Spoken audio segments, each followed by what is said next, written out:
Begin the meeting today at 4:31. Roll call, Sam? Trustee Soilu? Yes. Trustee Murphy? She's here. Trustee Pearson? Here. Trustee McElroy? Here. Trustee Anderson? Here. Trustee Crane? Here. Trustee Weigand? Here. Dr. Smith? Here. And would anyone like to move to adopt the agenda? So moved. Second. Moved by Trustee Crane, second by Trustee Pearson. Roll call vote, Sam? Trustee Soilu? Yes? Trustee Murphy? Trustee Pearson? Yes. Trustee McElroy? Yes. Trustee Anderson? Yes. Trustee Crane? Yes. Trustee Weigand? Yes. Great. And now we move to any community input on closed session items. Clerk Pearson, can you read the statement? Sure. This is an opportunity for the public to address the board regarding items on the closed session agenda only. Comments on closed session agenda items are limited to 3 minutes per comment, up to 20 minutes per topic. A speaker may not relinquish his or her time to another person. Great. And with that, we have Terry Welsh from Costa Mesa. Hi, my name is Terry Welsh, and I'm president of the Coastal Corridor Alliance, and as always, appreciate the opportunity to speak. By now, you know that our position, and I think we speak for most in the community, is that those 11 acres be preserved as open space, and rather the district look for alternative locations to build their workforce housing. Now, we think with the ongoing repurposing of the Fairview Developmental Center State Hospital, this really represents an amazing opportunity. It's not going to be easy. It's going to take a lot of work, and it's going to take a real commitment from this board, but we are here to help, and I think it is the best choice. The second thing I want to talk about is the surrounding Randall Preserve. Now, as you may know, this property in 2022 became publicly owned, permanently protected coastal open space. And a lot of people might think that, well, you're done then, right? You can just sit back. You don't have to work anymore. That's not the case. We have been working the last 4 years every bit as hard as we worked for the first 23. And as we speak, plans are in progress right now, and there are 3 very important plans. One's the Resource Management Plan. This is a plan, like its name suggests, to protect the important habitat on the site. And then the other side of that is the Public Access Plan. And you can imagine you don't want people just running rampant out there. Access has got to be done in a thoughtful way. And then the third plan is very interesting. It's called the Coastal Resiliency Strategy. Now, about a third of Randall Preserve is lowlands. It's coastal wetlands, but they've been diked off for the last 80 years to allow for oil extraction. So we have a real opportunity to restore these coastal wetlands and balance that against the anticipated sea level rise. So this site sits right at sea level. Now, the fourth plan, it's already been completed.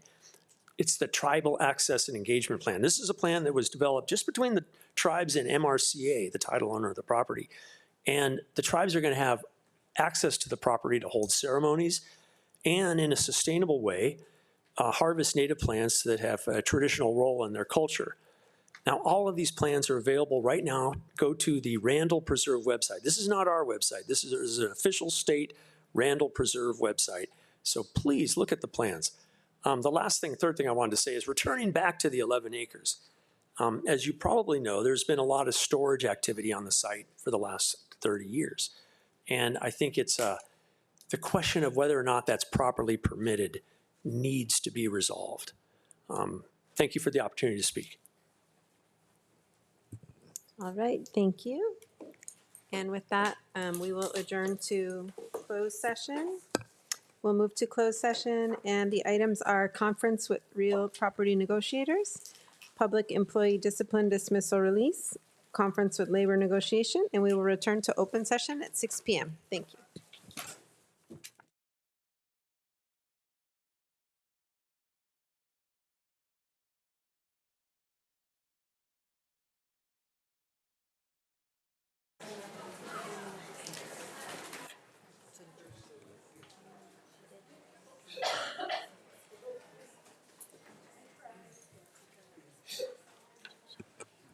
Okay, we're calling the meeting to order at 6:02 PM. And we have a readout from closed session.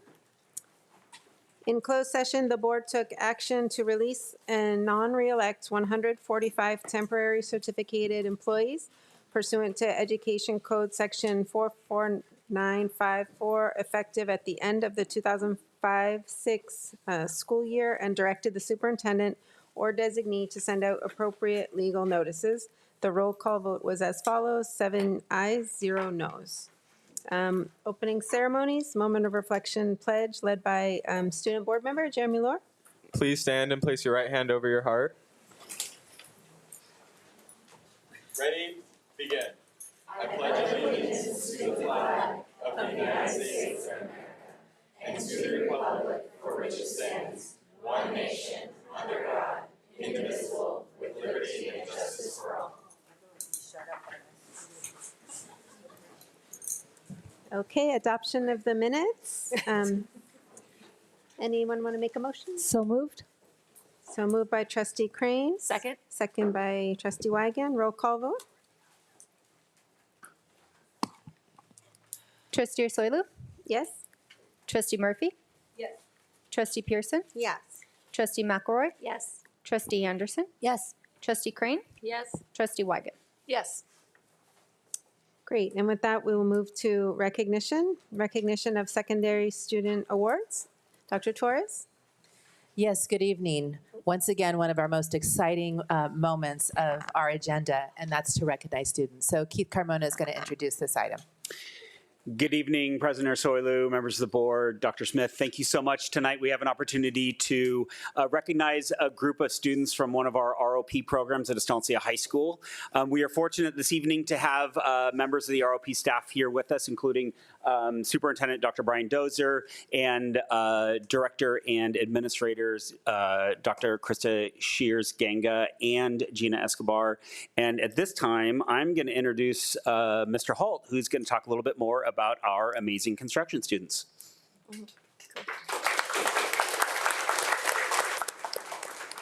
Good evening, and amazing they are. Estancia has long been known as the school of scholars and champions, and I think from now on forward we should be known as the school of scholars, champions, and builders. It is one of the things that I'm most proud about during my tenure at Estancia was being able to work with district staff to bring forward our construction program.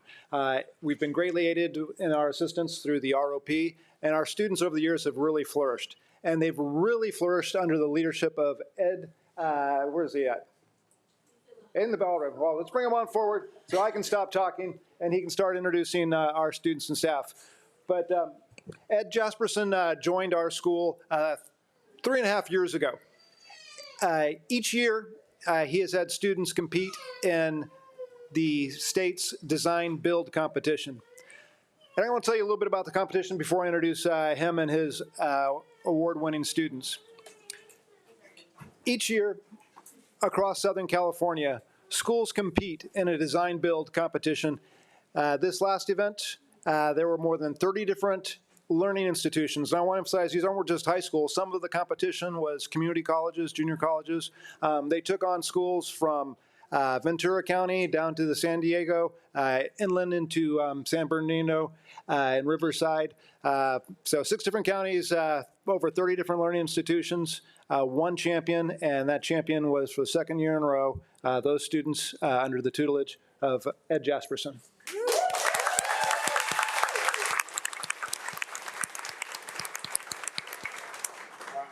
I'm not much of a speaker. I'll get teary-eyed. Come on up.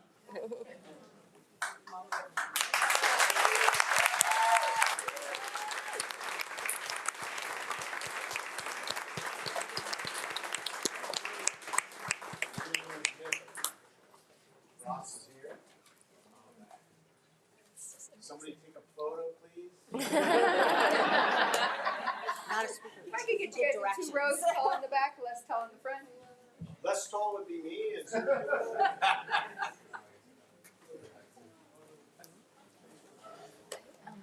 Yes. And all of you to take a big step this way. And the team. You guys.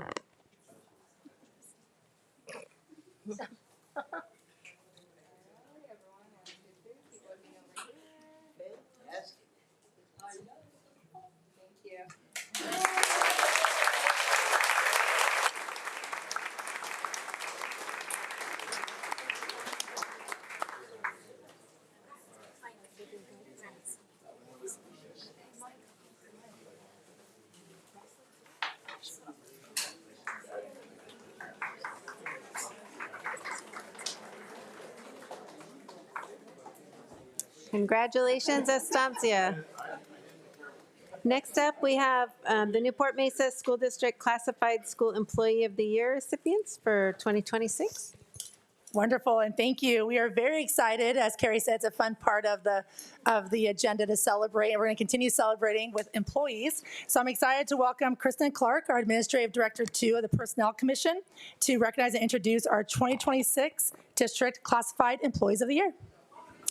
Madam President, trustees, and Dr. Smith, this evening we are proud to recognize two exceptional individuals through the California Classified School Employee of the Year program, which is a statewide initiative honoring classified employees whose dedication, service, and impact make a meaningful difference for students, staff, and school communities.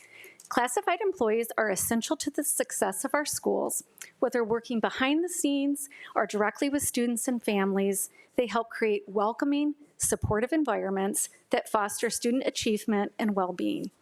I'm honored to join the board and our personnel commissioners, Susan Meyer, Tristan Ely, and Charlene Matoya, in recognizing the dedication, leadership, and compassion of our 2026 Newport-Mesa Classified Employees of the Year. So I'm going to start out tonight that we are proud to recognize Martin Rangel Lopez. He's a custodian at Estancia High School.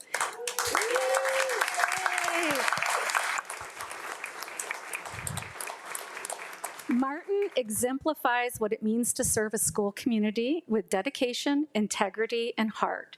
As a custodian, he does far more than maintain facilities. He helps create a safe, welcoming, and caring environment where students can learn and staff can thrive. Martin is known for his strong work ethic, attention to detail, and reliability. He consistently goes above and beyond, responding quickly to needs, anticipating challenges before they arise, and taking pride in ensuring every space reflects care and excellence. His proactive approach and calm demeanor make him someone staff trust and depend on each day. Beyond his skills and professionalism, Martin is recognized for his kindness and compassion. He treats everyone with respect, supports colleagues without hesitation, steps in whenever help is needed. His flexibility and willingness to serve reflect his deep commitment to the Estancia community. Martin's work reminds us that classified employees are foundational to student success. Through his daily actions, he strengthens school culture and exemplifies the spirit of service that makes a lasting difference. On behalf of Newport-Mesa, it is our honor to recognize Martin as the 2026 Classified Employee of the Year in the Custodial and Maintenance Services category. Congratulations, Martin.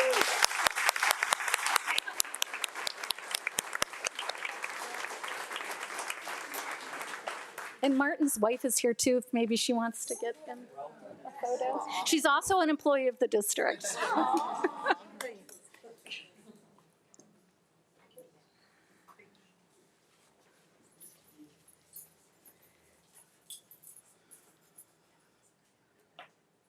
If everyone could look at this camera, please. 1, 2, 3. 1, 2, 3. Thank you. Okay, now just look at this camera.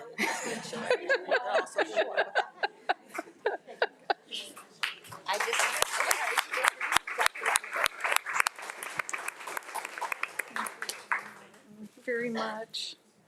Okay. We are honored to recognize Sunny Dang, Lead Technology Support Technician.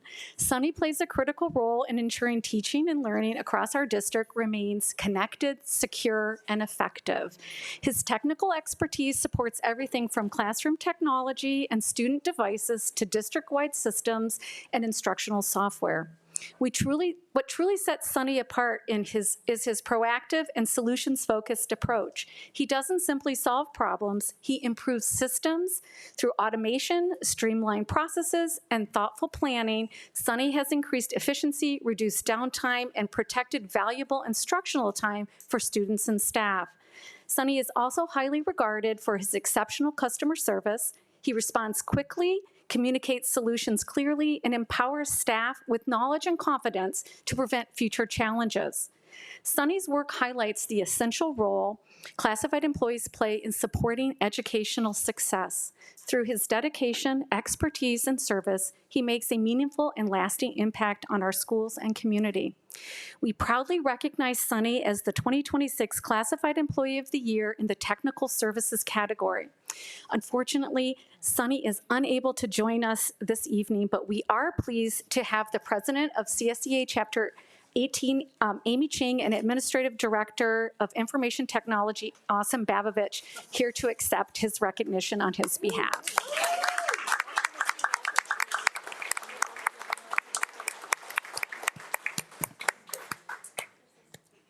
Hold on.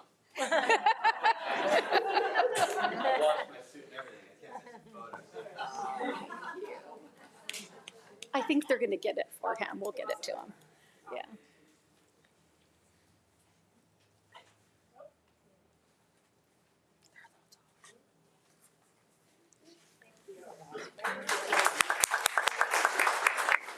Thank you, and have a good evening. Okay, next up, item C, we recognize the Newport-Mesa Unified Teacher of the Year recipient, but before that, I'd like to invite Michael Tao to speak. Here he is.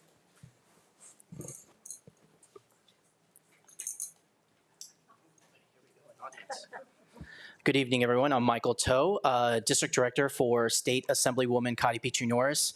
I just wanted to extend our sincere, heartfelt congratulations to each of the Teacher of the Year honorees for Newport-Mesa Unified School District, as well as our Classified Employees of the Year. We have certificates for our Classified Employees of the Year, but for each of our teachers, we've prepared these custom-made resolutions from the California State Assembly to honor each and every one of them, not just in this school district, but each of our 3 school districts as well. So we're rounding out with Newport-Mesa Unified School District, and just thinking about our Teachers of the Year, it makes me reflect on one particular teacher growing up that was the foundation for me getting into government and politics, but just being the person that I've become. That person, Chris Nemec, was my Spanish teacher in high school, and I always think about the imprint he left on me in high school, and I am truly grateful for each and every teacher, and I know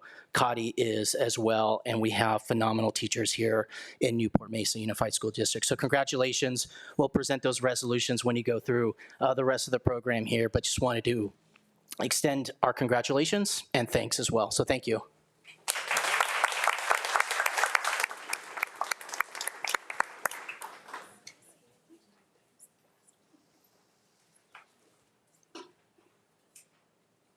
So the 3 Teacher of the Year recipients, are they going to be introduced by? Yes, so I'm pleased to welcome Megan Brown, Administrative Director 2 of our certificated personnel, to recognize and introduce our 2026 Teacher of the Year recipients. All right, thank you, Dr. Smith, President Orsoilu, members of the board, and guests.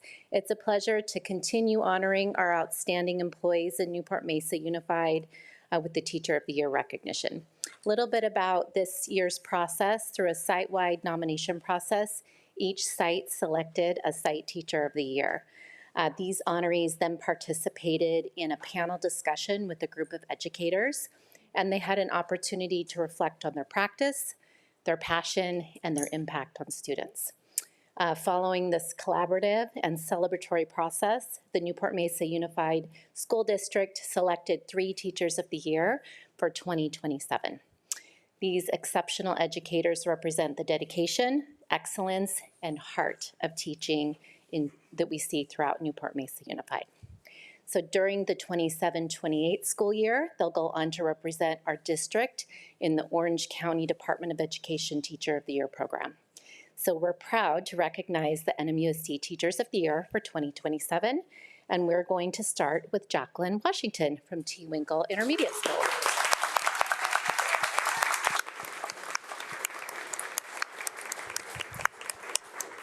So Jacqueline Washington has proudly served the Newport-Mesa Unified School District for 25 years as both a classroom teacher and instructional leader in her role as teacher on special assignment and instructional coach at T. Winkle Intermediate School. The selection panel was inspired by Jacqueline's passion for supporting students, especially first-generation college-bound scholars, and by her unwavering belief in their ability to persevere and succeed. Her energy, dedication, and commitment to both students and colleagues are evident in all she does. On a visit to T. Winkle, you will find Jacqueline surrounded by a group of lively middle school students, or you'll find her supporting teachers to strengthen their instructional practice. Her leadership has been instrumental in the development and success of T. Winkle's AVID program, expanding opportunities for generations of students. After 25 years in education, Jacqueline now has the distinct privilege of teaching the children of former students. It's true. No grandparents yet, not yet.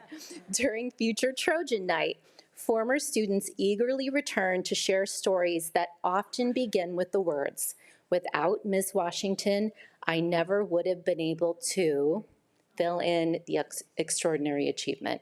But we heard that they often start their stories with that. Those stories are a powerful reflection of the lasting impact she continues to make on students, families, and the T. Winkle community. NMUSD is honored to have Jacqueline Washington represent our district as an educator whose work changes lives and expands opportunities for future generations. Congratulations.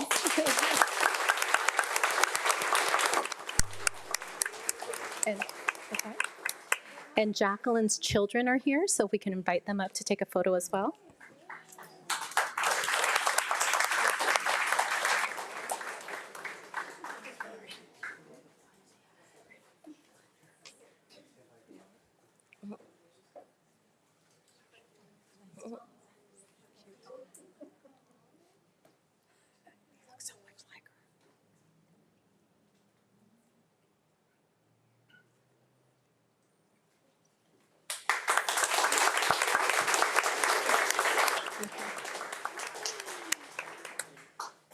All right.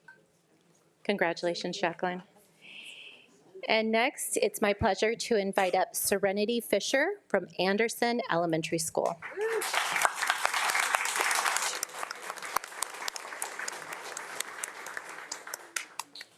Serenity Fisher is a sixth grade teacher at Anderson Elementary School and has been a valued member of the Newport-Mesa Unified School community for the past 4 years. The selection panel was deeply impressed by Serenity's dedication to ensuring every student feels seen, heard, supported, and safe. Her students describe her as the teacher who makes every child feel like a shining star, a testament to the culture of belonging she creates in her classroom every day. Serenity's impact extends well beyond her classroom walls. She created an inclusive opportunity for upper grade students at Anderson Elementary to participate in Math Olympiad, an international mathematics competition in which Anderson students placed in the top 10% of more than 4,000 teams worldwide during their first year of participation.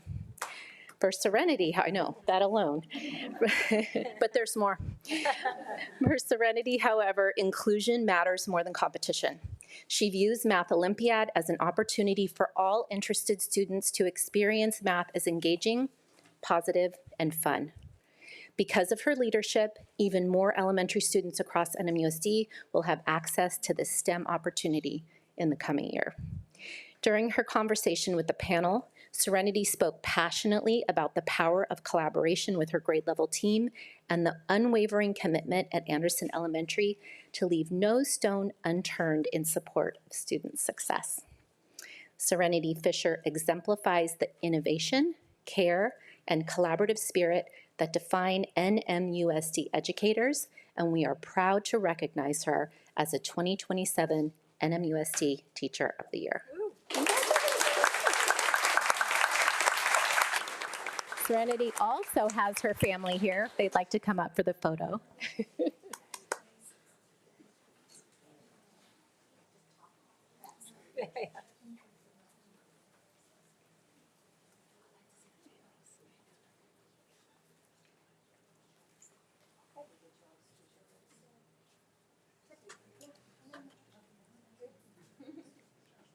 Jeff, take a picture, Jeff.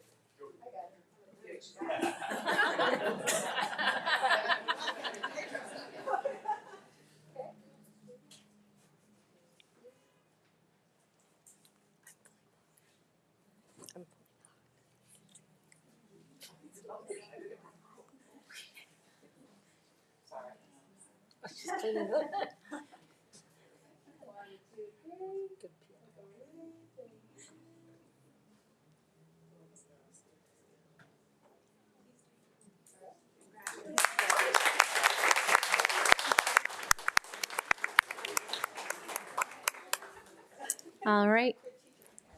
Congratulations, Serenity. And finally, please join me in welcoming Leela Langworthy from Paularino Elementary School. Leela Langworthy currently serves as a second grade teacher at Paularino Elementary School, where she's dedicated 21 years of service to Newport-Mesa Unified School District. The panel was drawn to Leela's steady presence, thoughtful leadership, and deep passion for working with students and families. Through meaningful stories of student success, she shared the joy and purpose that continue to inspire her as an educator each day. Paularino Principal Bonnie Hinton described Leela simply as just awesome. And that description could not be more fitting. Leela is an educator who supports not only the whole child, but the whole school community. In addition to her classroom responsibilities, she's taken on leadership roles such as English Learner Coordinator, helping ensure that all students and families receive the support they need to thrive. Leela spoke proudly about NMUSD as a district of excellence, highlighting the resources, opportunities, and strong support systems that empower students and families across our schools. Her compassion, dedication, and commitment to student success make a lasting impact on the Paularino community each and every day. NMUSD is proud to have Leela Langworthy represent our district as a 2027 Teacher of the Year. And Leela also has brought her family, two of whom are students in Newport-Mesa Unified. So we'll invite them up now.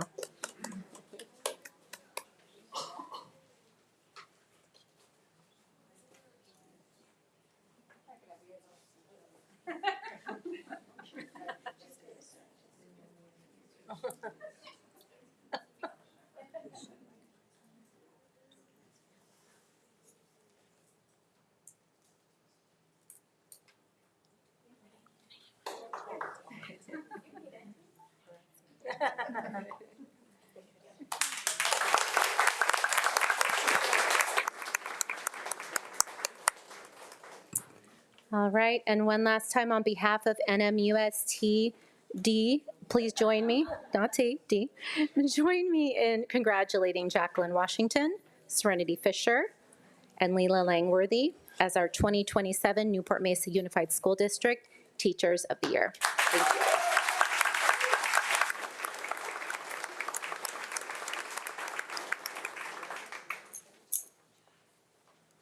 If Christy would come up and join me, please. Good evening, board members, Dr. Smith, and community. It is a distinct honor to recognize Christy Flores, our Director of Engagement, Partnerships, and Expanded Learning, for being named ACSA's Region 17 Student Service Administrator of the Year. With over 2 decades,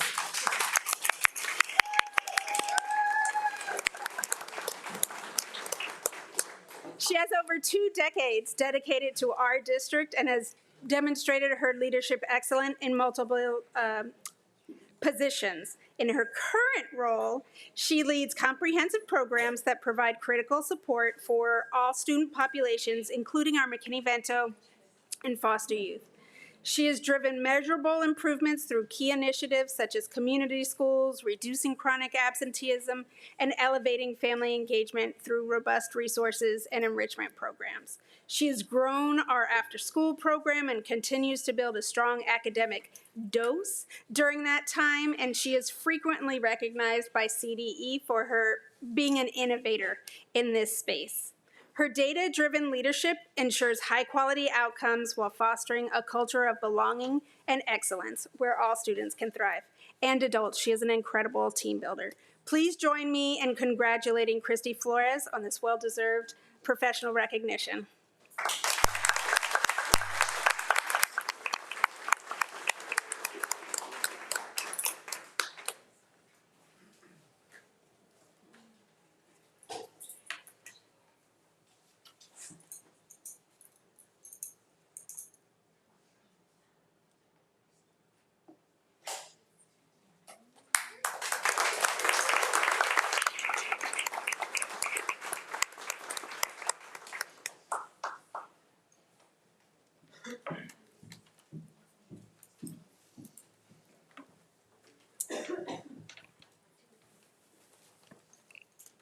And next up, we have Trustee Murphy and the student board member reports.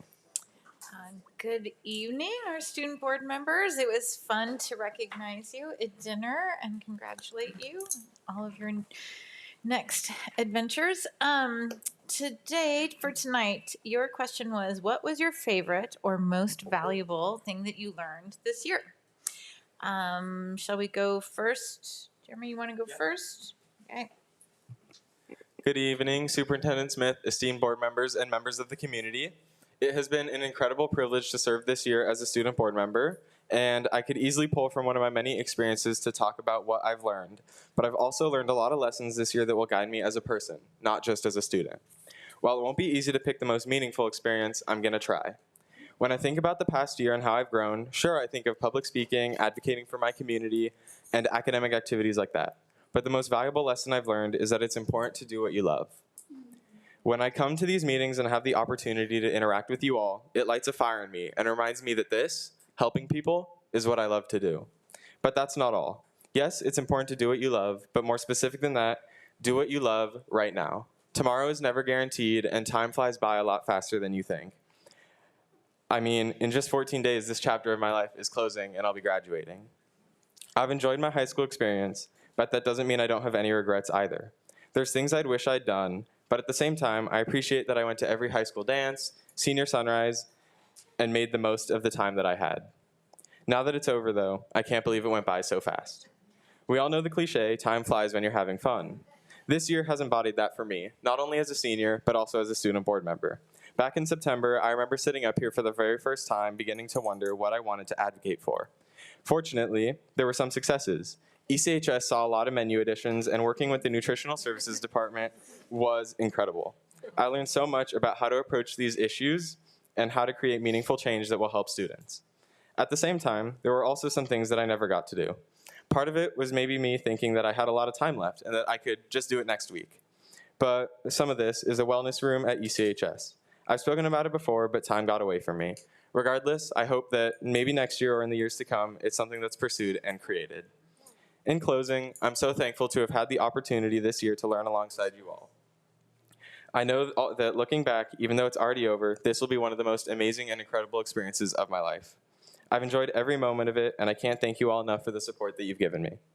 Because of what I've learned, when I get to college, I'm going to continue to remember doing what I love and not waiting till later, because later never comes. Thank you.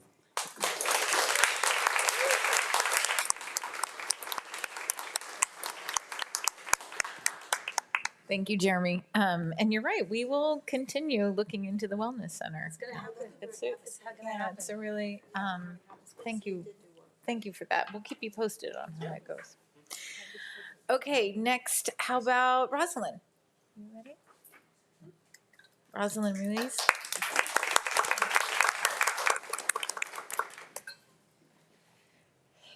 Sorry. Good evening, Superintendent Smith, President Ursoilu, Vice President Murphy, board members, and members of the community. As we close out this year as student board members, I would like to restate that it has been an honor to represent my school. I never thought I'd have the chance such as this one, and I'm grateful for having the opportunity to convene with you and learn the process of being a representative. This chapter of my life is one in a million, so thank you. Now, this month's topic was, what was your favorite or most valuable thing you learned this year? At first, this was a hard question because there are so many things that have changed from when I started this school year. But one of my most favorite memories has been figuring out exactly who I am and what I want. To share a funny story really quick, as a student board member, at my first ever meeting, I had worn heels, and as I stood up to walk to this exact room, I tripped and fell on my back. It was very humbling, but also very funny. Thankfully, only President Ursoilu saw me and helped me up, so thank you again. Not to move on, I have learned that I'm quite literally capable of everything I set my mind to. And throughout this school year, I have been nominated as an angel on earth by the Department of Orange County, been invited by the Superintendent of Coastline, Brian Dozer, to speak at CTE Day at the California State Capitol, continue to serve as an Orange County Pathways Ambassador, Student Site Council, and as a link crew leader at my school. In addition, I have the role of designated safety person at the 2026 Design Build competition for Estancia High School, where we won first place. And like I said earlier, this year more than ever, I learned to give myself grace and remind myself that I am worth anything and everything as long as I continue to persevere with hard work and determination. I have also learned how valuable my community is because without them, I would have not been able to be where I'm at. As I set out for college, I continue to be 100% sure representing and advocating for others is exactly what makes me happy, which is why I will continue to gain knowledge and help my community as I aspire to become a future assemblywoman or work in a sector of government where I could positively impact those around me. As hard as it is saying goodbye to this position as a student board member, I hope and I know that the next student board member from Estancia will be just as amazing and hopefully better. As I close off, I would like to leave all of you with one of my favorite quotes that inspires me to be a great leader. A star wants to see himself rise to the top. A leader wants to see those around them rise to the top. By Simon Sinek. Board members, thank you for this opportunity.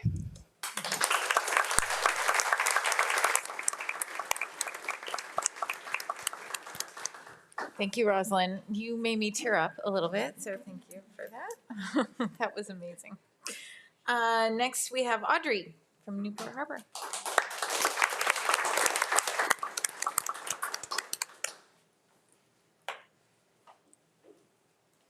Hi, everyone. First of all, shout out Mrs. Flores in the back. It's my elementary school principal right there. So, yeah, I just want to say that. Look at her now.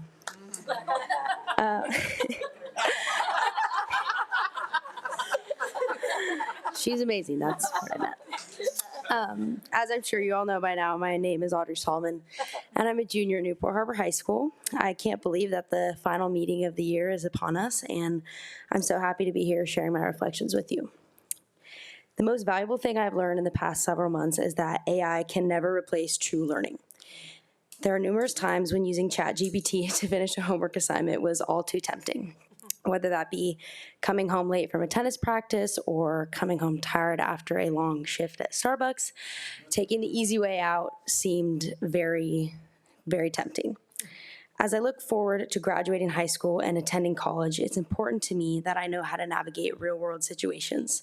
And that's why I know that I'm glad that I never succumbed to trying to make the hard things easy by relying on artificial intelligence, because I know that those will not prepare me for my future, and they did not prepare me in any situation to retain any true information. I want to be observant, adaptable, and above all, persistent in my future self. Neither myself nor my peers will ever be able to achieve this if we continue to rely on AI. As students and soon-to-be adults, we must choose to take a proactive approach in developing our skills despite the rapidly advancing world of technology. That is my number one takeaway from my junior year in high school. Thank you.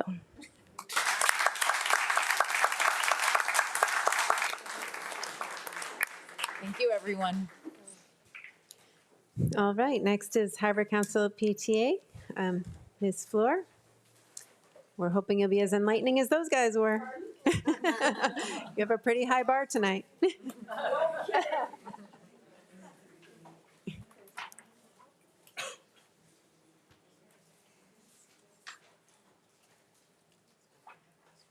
it all comes full circle because Angela Langsbury was my granddaughter's teacher, and Carrie Washington was one of my daughter's teachers.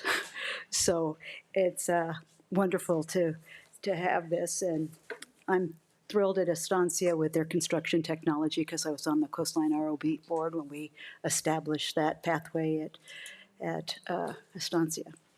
So good evening, President Ursoilu, Vice President Murphy, Clerk Pearson, trustees, Superintendent Smith, cabinet, and community members. My name is Martha Fleur, and I'm the Harbor Council PTA president until June 30th. So you're going to see me 2 more times. I want to congratulate all the teachers, all the classified, everyone, the student board members, because that's what PTA is all about. On May 4th, we recognized our units and our Hart Honorary Council Community Service Honorary Service Awards. And while we honored those few at our luncheon, imagine the heartbeat of our schools powered by over 5,325 dedicated PTA volunteers, each giving their time, energy, financial resources, and love, not for recognition, but for the joy of seeing our students thrive. Together, they have contributed over 150,000 hours to the Newport-Mesa Unified School communities this year alone. At the California's minimum wage of $16.90, although I would have liked to have gone to the $20 for our fast food workers, because that's what they are. They move around so much. I did the multiplication of $16.90, and that contribution is more than $2.5 million. But its true worth is far beyond any dollar amount. Our volunteers have enriched our classrooms, supported our teachers and classified staff, and created opportunities to shape the futures of our children. They are the hands that organized events, the voices that advocated for more resources, and the hearts that ensured every child feels supported and inspired. It's not just volunteerism. It's an investment in the future, and our community is stronger and brighter and more united because of it. This year, California State PTAs invited the over 3,200 PTA and PTSA units to be part of something bigger.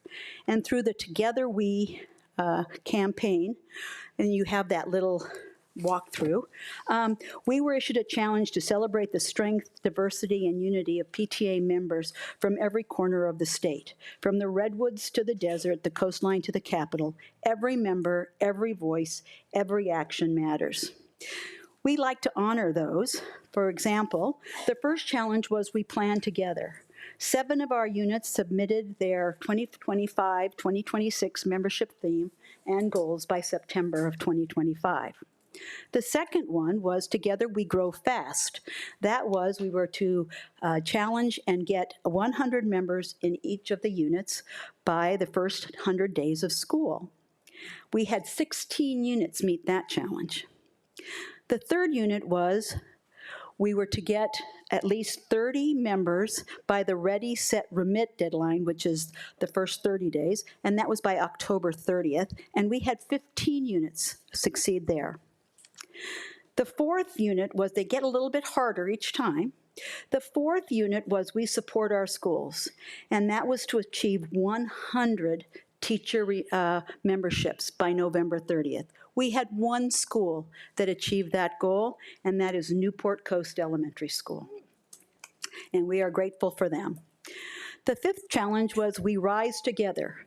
6 of our units exceeded their total membership goal from 2024-25, and those were Adams, California, Corona del Mar, Ensign, Estancia, Killebrook, Lincoln, Mariners, Newport L, Newport Heights, Paularino, and Sonora.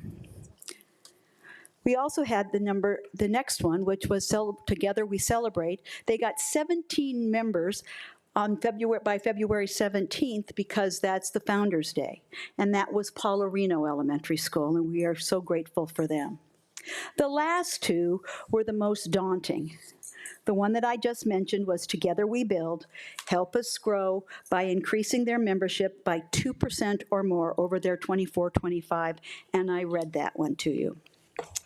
The third one, number 8, was Together We Positively Impact the Lives of All Children and Families. This was across the 3,200 PTAs, and you had to complete 5 of the 7 challenges. Our district got out of the 79 across California, 79, we had 3. And those are the following schools: Killebrook, Newport Elementary, and Paularino met this challenge. That is just amazing. Out of our 27 units, we actually have a total of 25 who have over 100 members. There are 2 units that have one, Corona Del Mar, went from 380 last year to over 545 this year, and they are our top at 500. They will receive a banner if they show which that they can put, and we awarded them with all of that. Finally, in front of you is the talking points, the advocacy letter. We are supporting 3, we co-sponsored 3 bills. You have that information. I want to remind everyone that PTA is a nonpartisan, and we do not support or oppose political parties or candidates. However, we can do things to support civic engagement, like voter registration drives, candidate forums for school board, and candidate questionnaires. We also have, and want to remind you that we have 10 individuals running for the California State Superintendent of Schools, so be sure to look up edsource.org to get more information on those individuals. And finally, I would like to thank Dr. Carrie Torres for recently updating us on the implementation practices that are going to be occurring on the e-bike policy in the fall for our schools. Our PTA on Monday wholeheartedly supported the implementation and are willing to step in. She asked for volunteers, and I think you've got a number of PTAs that are going to be volunteering. I said, can we have bike safety vests, right? I want a bike safety vest, so that we can make sure that things go smoothly and safely, especially at our middle and high schools. So we will volunteer to do that. We also reiterated to Dr. Torres our strong belief and commitment that parents should have access to the same e-bike safety training that is required or will be required for our students. We felt, and they asked me to say that it is incumbent upon us. Kids are great, but the parents also need to be involved and should be taking that training because they are the ones that are purchasing those bikes. Thank you. I'll see you on June 7th for the presentation on the budget, and then our final one on the 23rd for the adoption of the budget. Thank you, and at that meeting on June 23rd, I will officially introduce Lisa Bowler, who is the 26-27 President for Harbor Council. Thank you.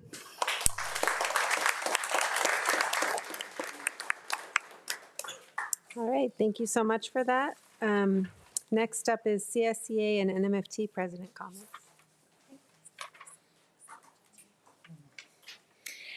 Hi, everybody. Good evening, President Rosoilu, trustees, Superintendent Smith, cabinet, and guests. I am Amy Ching, president of Chapter 18, CSEA. And as you know, it's Classified School Employee Week. So what does it mean to be a classified employee? It means knowing that the work you do as a custodian, Martin Rangel, provides a clean environment for students to learn. It means knowing that your smile during breakfast service may be the light that the student needs to start their day. It means being an IT professional, like Sunny Dang, making sure that the software is working smoothly so that students can thrive in their learning environments. It means working together with other staff and administration so that we can fully support every child. I want to congratulate everyone tonight on their achievements, especially the classified staff, Martin and Sunny. Thank them both for their thoughtful work and the positive impact they have on students, staff, and the community. Our chapter is celebrating Classified Employee Week with our 4th annual member celebration at Casa de Onada restaurant in Costa Mesa tomorrow night. And we have many local businesses supporting us this year, including Newport Rib, High Times Wine Cellar, Schools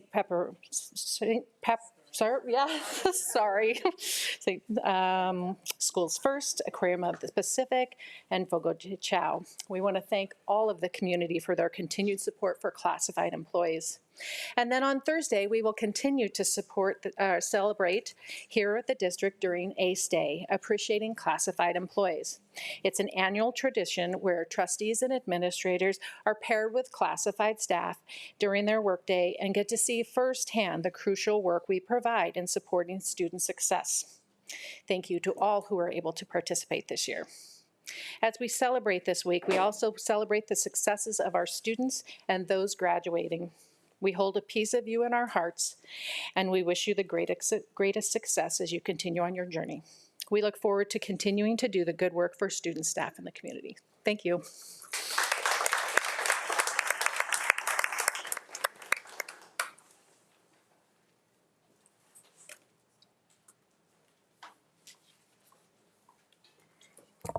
Good evening, Dr. Smith, President of SOILU, trustees and honored guests. My name is Tamara Fairbanks, and I'm the treasurer from NMFT. And on behalf of NMFT, I have the opportunity to celebrate our teachers in these final last days of school. And I would specifically like to celebrate a group of teachers who worked tirelessly during this season to make special moments for our students. Our arts teachers work in front and behind the scenes to make our promotion, graduations, plays, and events special for students throughout the district. During this coming week, we have the Field of Honor ceremony at Castaways Park, and shortly after that, the Balboa Island Parade. Not only do these events unite the community in a warm and patriotic way, they demonstrate the passion and dedication of our teachers. Many of our elementary music teachers prepare their students before and after school for 4 to 6 weeks to spend 4 to 6 hours of their unpaid time on a Sunday to perform in a performance that lasts roughly 20 minutes. Why do they do it? Because they love what they do and want to provide the most opportunities for their students. They do it because it allows for elementary students to be in community and thirst for that same community in middle school and high school. They do it because that was how we were able to build the capacity to actually have more secondary teachers to feed. These teachers are not required to do zone concerts or night concerts or weekends.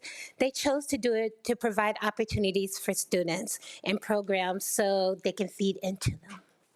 These educators do extra ensemble classes and duties like flag deck assemblies to build a positive climate and environment.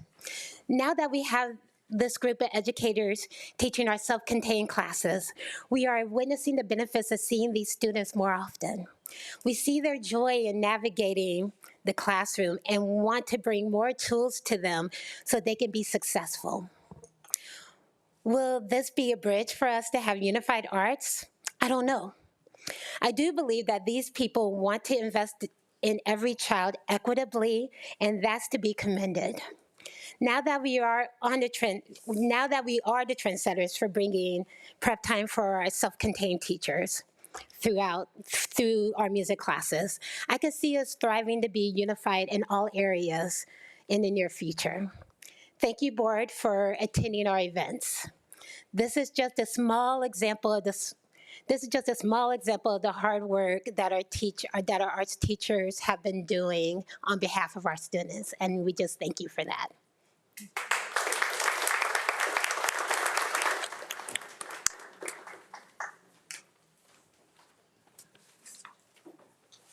All right, and now, do we have anything? No.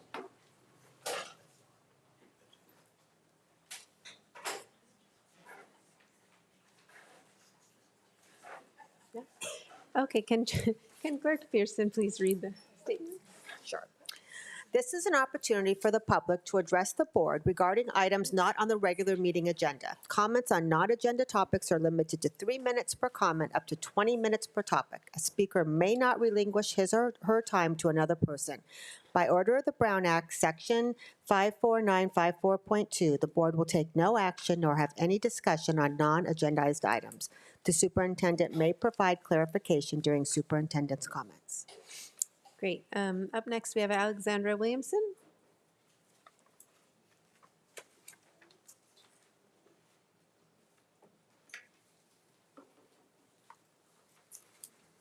Good evening. My name is Alex Williamson, and I'm here today to respectfully state my opposition to Board Policy 5142.04. I'm a Costa Mesa resident and a parent of 3 kids in NMUSD schools. I have one at Newport Harbor High School, one at Ensign Intermediate, and one at Kaiser Elementary. In addition to being at 3 different school sites, each of my kids participate in multiple sports and community service activities. With 2 working parents, we rely on bikes. My 13-year-old and my 15-year-old both ride e-bikes. And I'm going to pause here so that we all understand what an e-bike is. A Class 1 or 2 e-bike is a safe and legal bike that goes under 20 miles per hour. There is no minimum age for riders in the state of California, in the city of Newport Beach, or the city of Costa Mesa. Recently, there's been attention on increased legislation at the state level, tighter regulations at the city level, and really unfortunate and tragic events. But those all relate to e-motorcycles. Unlike e-bikes, e-motorcycles exceed 28 miles per hour, and the minimum age to legally ride them is 16 years old with a driver's license. There's one more kind of e-bike. That's a Class 3 e-bike, and it goes between 20 and 28 miles per hour, and it also has a statewide minimum rider age of 16. The board either did not understand this distinction or chose to ignore it when they put forth this policy. The policy is misinformed, it is overbroad, and it does not take into account the interests of parents and students in our community. I understand from the board that they are not interested in reviewing or revising this policy to align with state and local laws. But that doesn't mean that parents and students don't have any recourse. We have our First Amendment rights to make our opposition known, to educate the community, to organize, and to peacefully protest. And that is what we will do.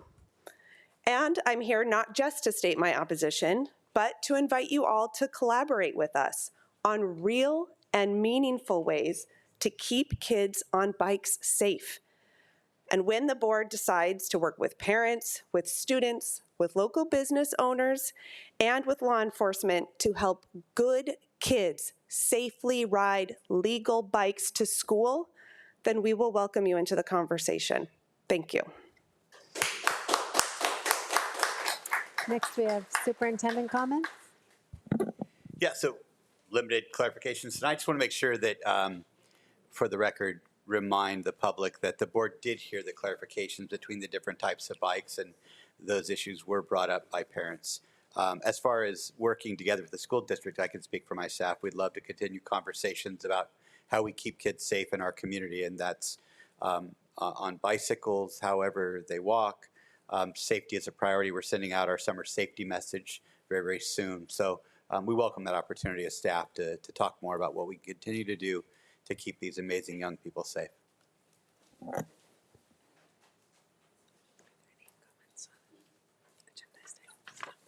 Okay, next we will get a report on achievement. The report on the District English Learner Advisory Committee, DELAC, and multilingual programs. I'd like to invite up Laura Del Pash, who will introduce our parents. As you know, because of the size of our English learner population, as students in our district, we are required by the state to have a district advisory, and that's our DELAC group, and they every year present us with a report that they create that they're going to share in their own words. And so we're very excited to have that feedback and information for us.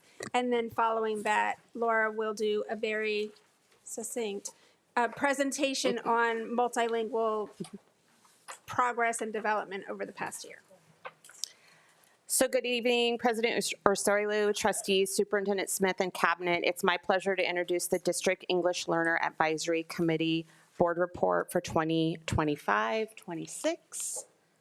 Just a quick introduction before we hear from our parents. A reminder that the purpose of DELAC is to advise the Newport-Mesa Unified School District on programs and services for English learners. It's comprised of 1 to 2 parents from each of our school ELACs, or English Learner Advisory Committees at the school sites. Each year, we strive to grow and improve the DELAC and ELAC experiences for our parents. I'm very proud of the work we've done to engage our parents and build leadership. Just as we do with students, we strive to ensure our parents are seen, valued, and heard. Just a quick reminder that there are 9 DELAC topics required by Education Code, and we try to balance those topics in our meetings with topics of interest that come from input from our parents. And we try to incorporate topics that they then can take back to their school sites to have at their ELACs to empower them. So you have a copy of the full report, but it is my pleasure to introduce our DELAC co-chairpersons who will share a summary.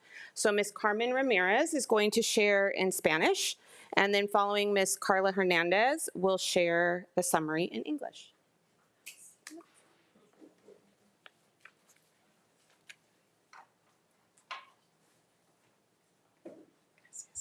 Gracias, Laura. Cada vez que estoy aquí ya por muchos años, si no me pongo nerviosa, no vale. O sea, si estoy nerviosa, sí vale. Mi nombre es Carmen Ramírez y estoy aquí para presentarles el informe de DELAC de 2025-2026. Y nuestra nueva presidenta, Carla Hernández, está con nosotros. Ella lo va a hacer en inglés. Realmente disfrutamos asistir a las reuniones de DELAC, se sienten acogedoras y cálidas y sentimos que pertenecemos ahí. También apreciamos la comida y los premios, ya que hacen la experiencia sea aún más agradable. Las capacitaciones son útiles y valoramos tener voz en la evaluación de necesidades de los aprendices de inglés. Ya ven que me equivoqué. So, primero que nada, buenas tardes, Dr. Smith y miembros de la mesa directiva. Nos gusta ver a nuestras nuestras coordinadoras de la comunidad en las reuniones porque demuestra que les importan nuestras escuelas y nuestras familias.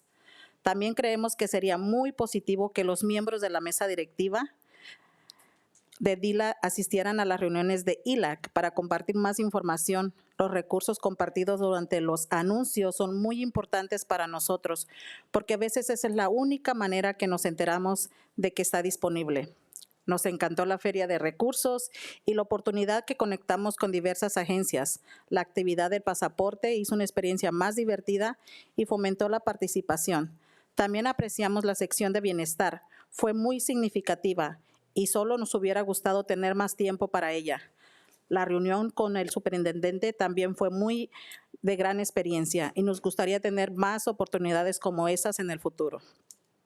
La reclasificación es muy importante para nosotros, pero muchos padres todavía no comprenden plenamente el proceso. Sentimos que debería explicarse más en las escuelas, no solo en DELAC. También apreciamos la oportunidad de dar nuestra opinión en LCAP y escuchar diferentes perspectivas de padres en todo el distrito.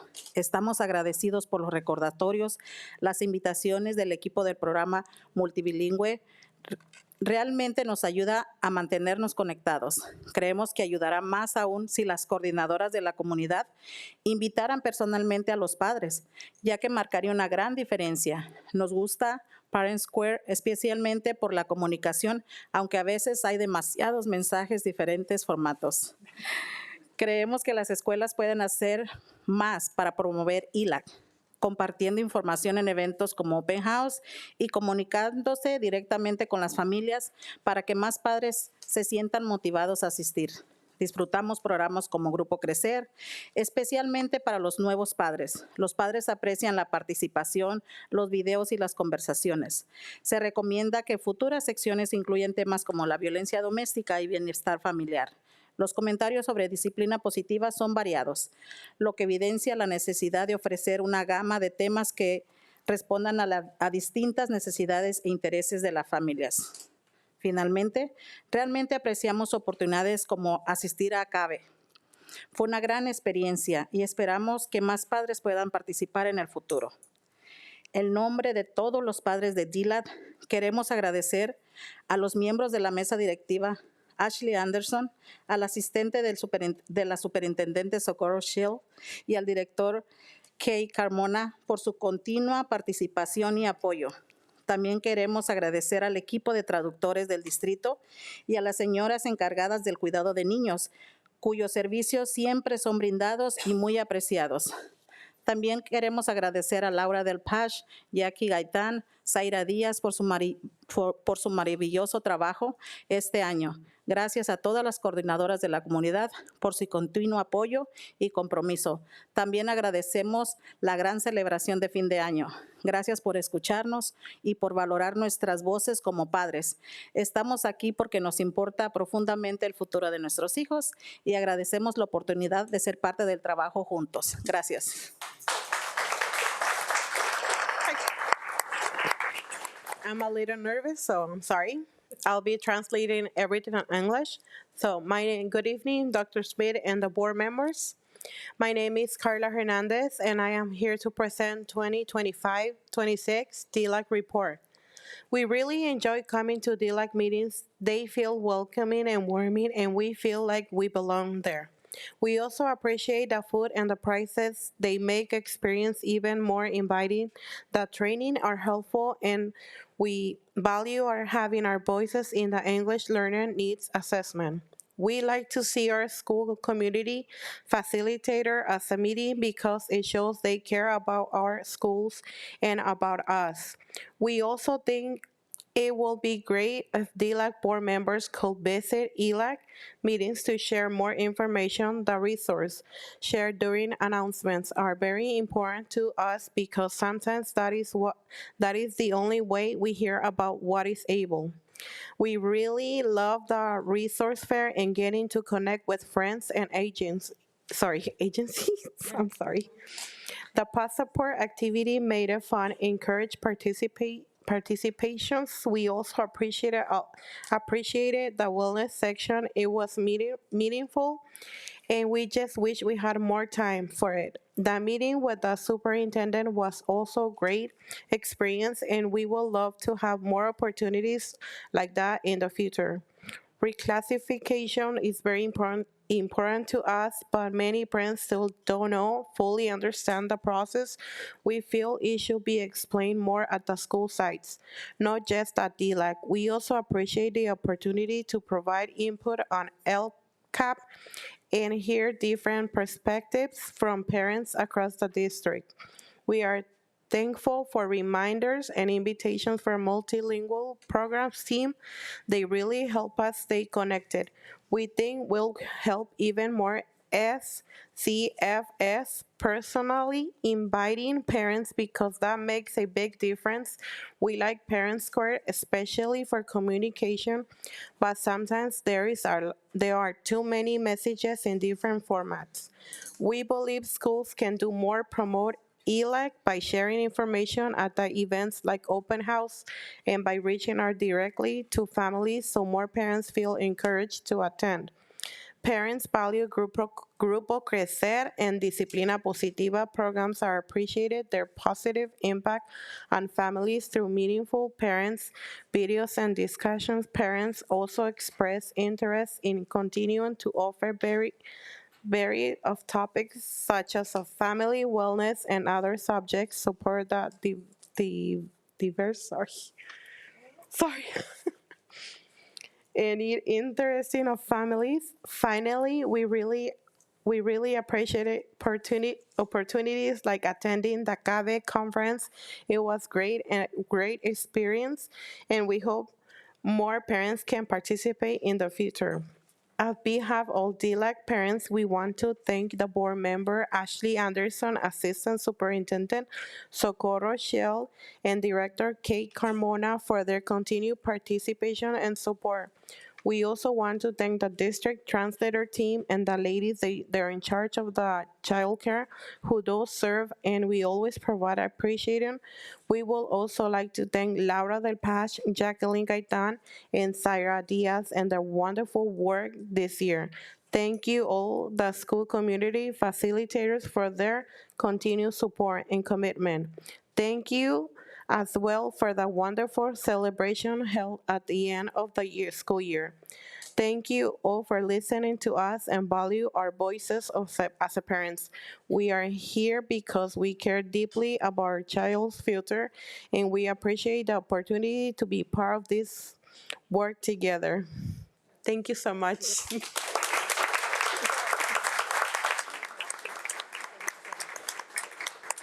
Thank you, Ms. Carmen and Ms. Carla. We also have several DELAC board members that are attending for support, so I just want to have them stand and recognized. Stand up, please.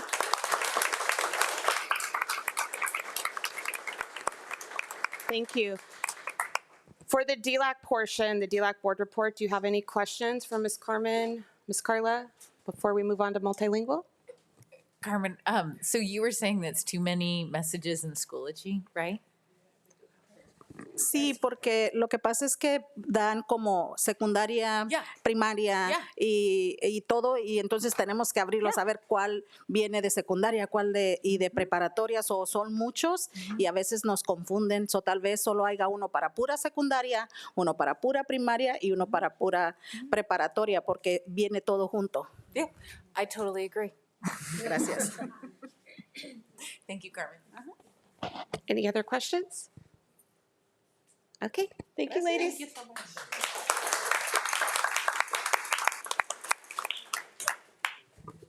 Okay, we'll keep moving.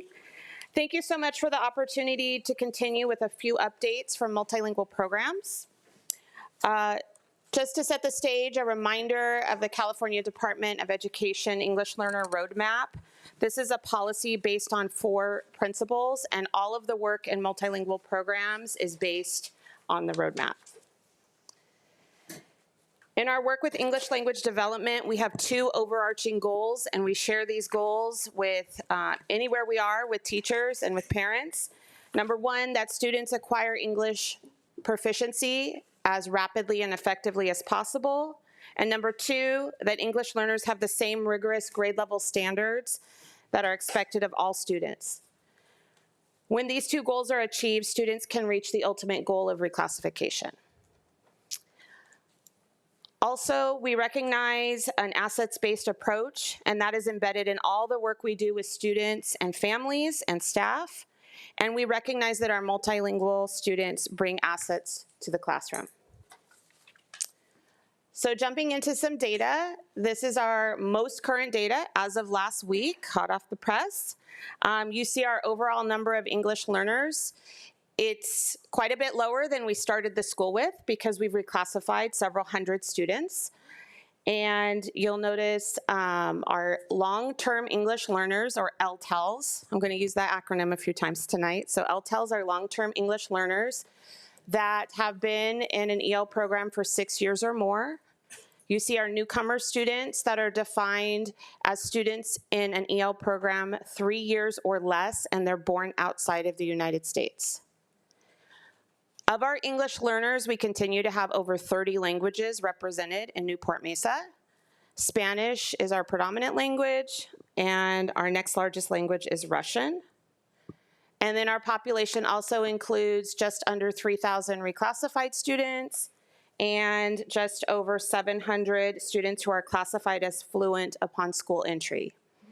It's important to note that with the suspension of the initial LPAC, we also have approximately 150 TK students who are pending classification.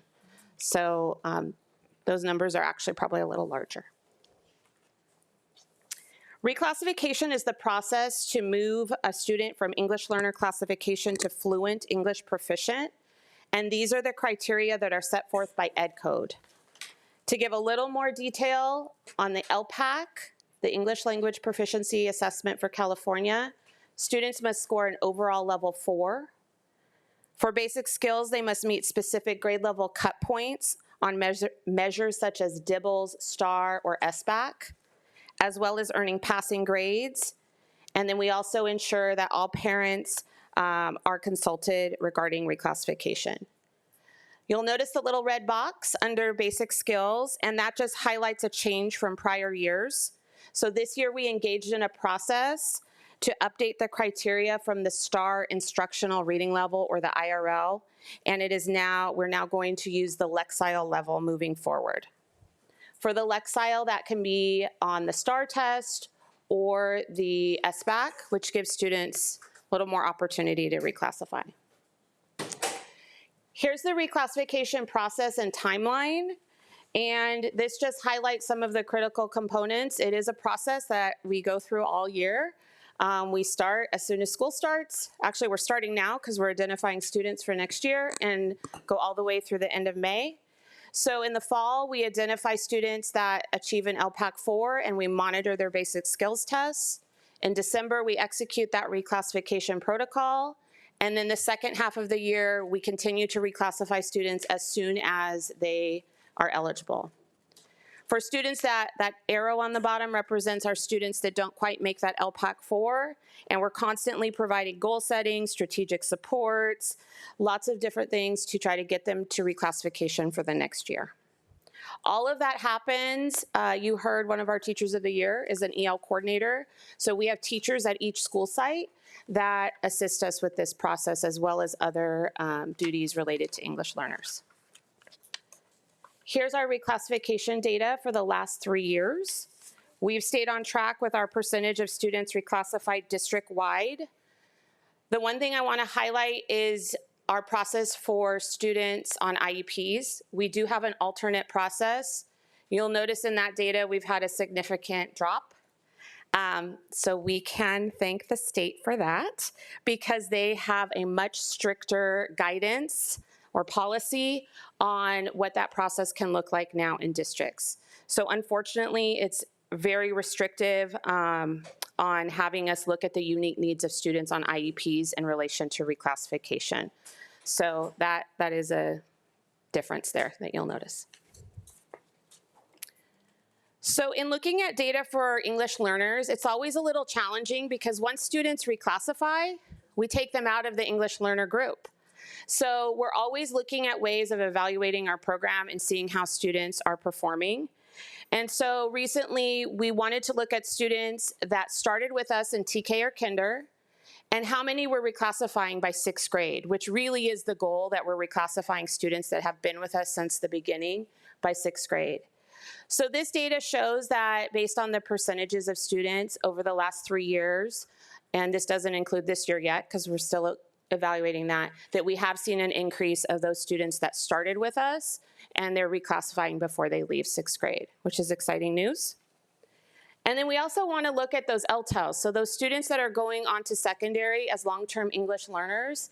And so recently I wanted to look at, of those students starting in secondary as an LTEL, how many are reclassifying by 12th grade? So they may be reclassifying sooner, but are we doing our job of getting them reclassified? And you can see that we also have that percentage has increased over time, which is great. The other thing I want to just highlight is that over the last several years, we've decreased our LTELs. Over the last 4 years, we've decreased our LTEL number by 400 students. So on average, 100 students per year, which is exciting. So based on all of our efforts and what I call LTEL prevention, which is what we're doing in the elementary school so that our students aren't leaving elementary school as LTELs. So teachers on special assignment, I could talk to you for an hour about teachers on special assignment, but I'm going to summarize. These are just a few highlights of some of the things our ELD TOSAs are doing with students and with teachers. A few highlights is that our ELD TOSAs work with students in strategic instructional groups. So for example, my elementary TOSAs have strategic students that they work with. And I think that has also helped to decrease our LTEL numbers, as I shared in the data. At elementary and secondary, our TOSAs are engaging with students on goal setting sessions that are specific to reclassification. They continue to support at the secondary level with placement, which is really critical, making sure students are in the correct classes, collaborating with counselors and with students. All of the TOSAs work with teachers coaching, modeling, co-teaching in classrooms, and engaging in data analysis to help move students forward. Another example at the secondary level is this was our first year of our ALD class, or Academic Language Development class at the high schools. And our TOSA provided support very intensely for all of those teachers in the classroom and in a variety of other ways, which has helped make our implementation successful. And so just to round things out, dual immersion is another thing on our dance card. And so we currently have a little over 500 students in our program. You can see all of the numbers at each of the schools. And this year we are up to 10th grade. So next year we'll be in 11th grade, and we're just 1 year out from our first graduating classes for Mandarin and Spanish, which is very exciting. So that's what I have for you. Do you have any questions? Trustee Anderson? Thank you for this.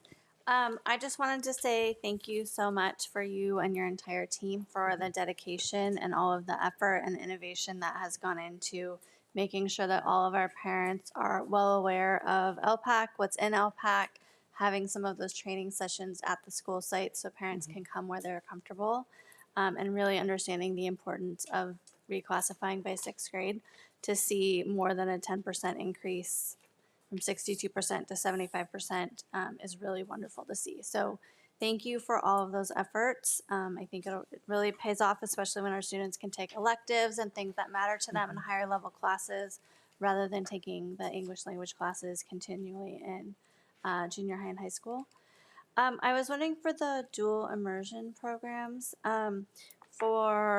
specifically for middle school, I would love to know the information, the breakdown between Costa Mesa Middle and High School, the numbers that are in each, and then if there's anything that we can possibly do to increase the numbers. It seems like both at Whittier and at College Park, we have a high number of students in the elementary, and I know we're expanding, and so these are cumulative numbers, but if there's anything that we're hearing to increase participation, if, we're having maybe at Whittier there were 15% went on to Ensign and continued, and maybe less at College Park for Mandarin.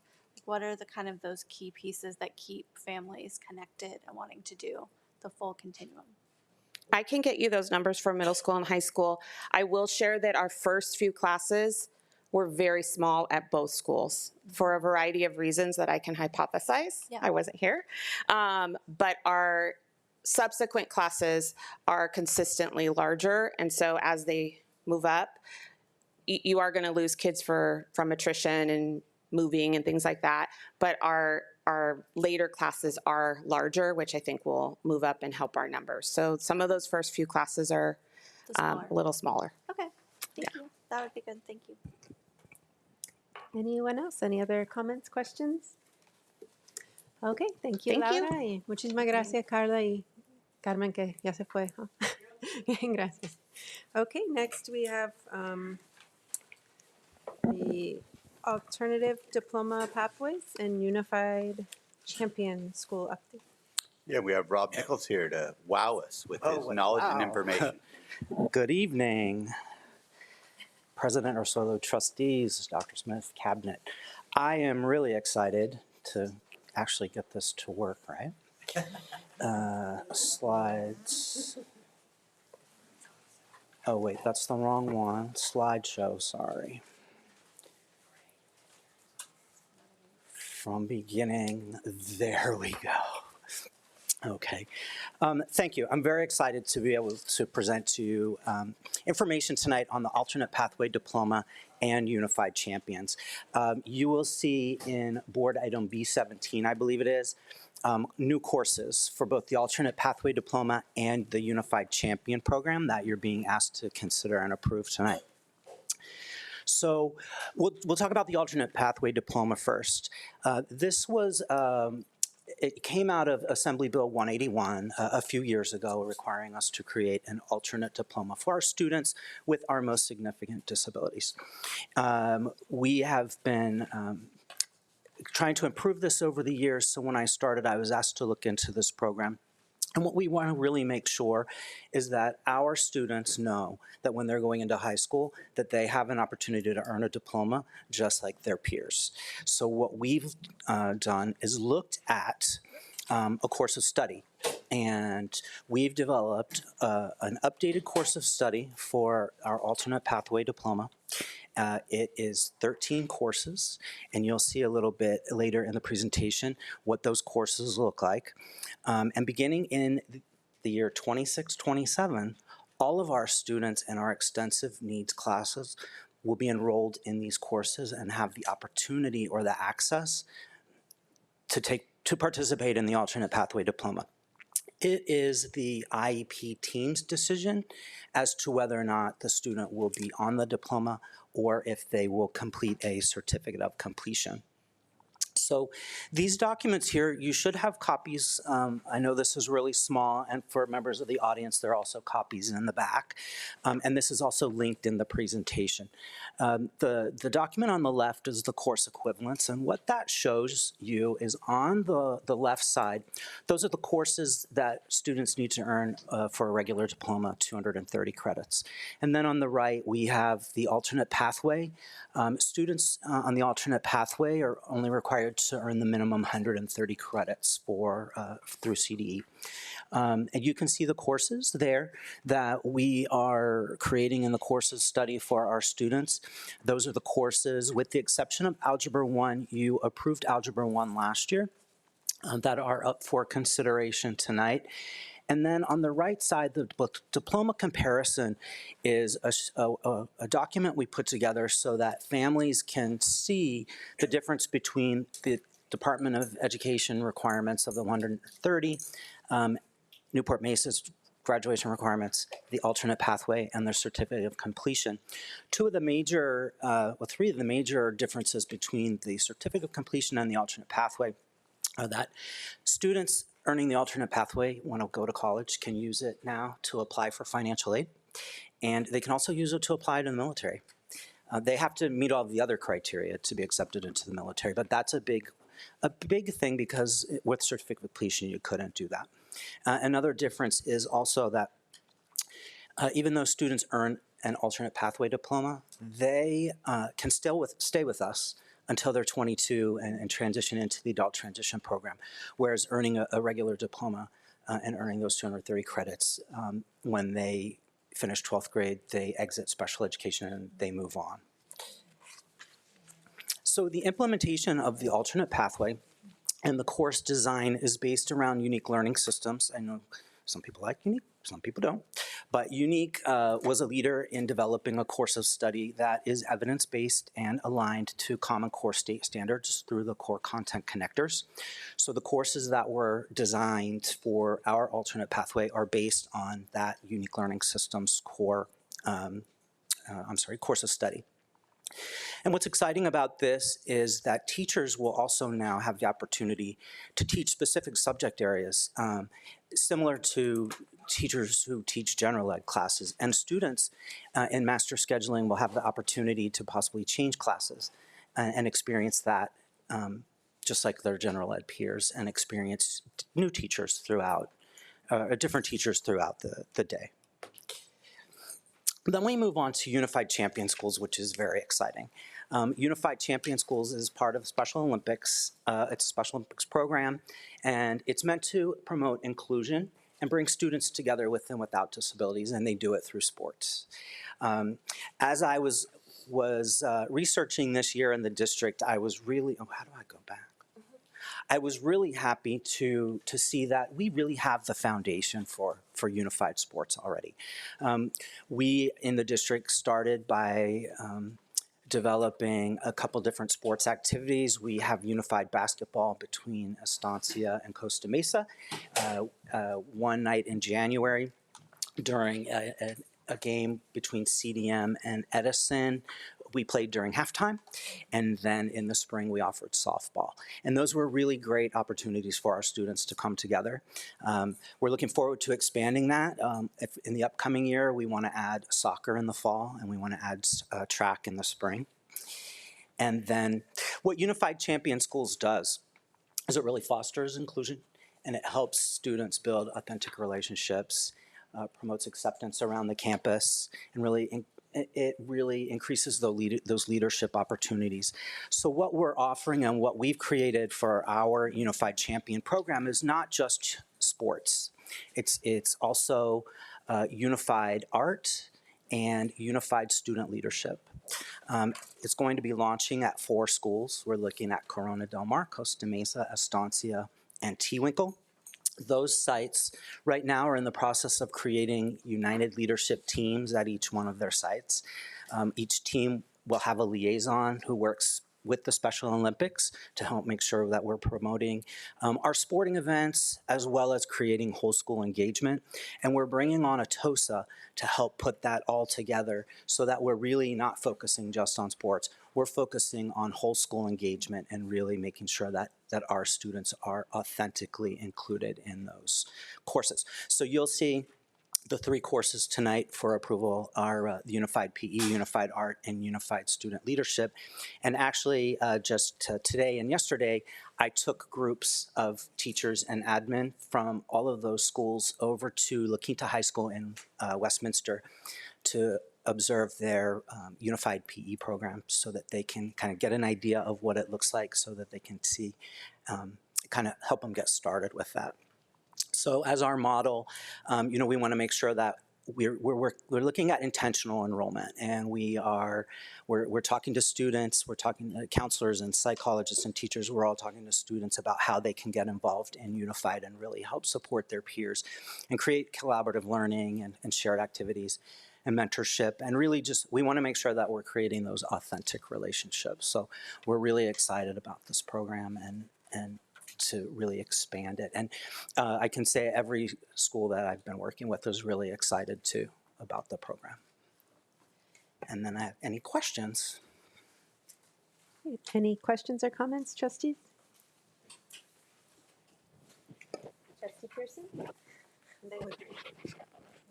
Thank you. I mean, what a difference you have made in is it 1 year or 2 year that you've been here? I mean, just what a difference. And to not only have these unified classes, and you're not just doing it at one school, you're doing it at all of our high schools.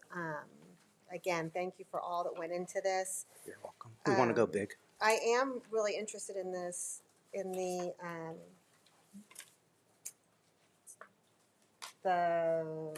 what is it? The pathway, the new The alternate pathway? How many students will that affect? Like, how many students do you think that'll affect?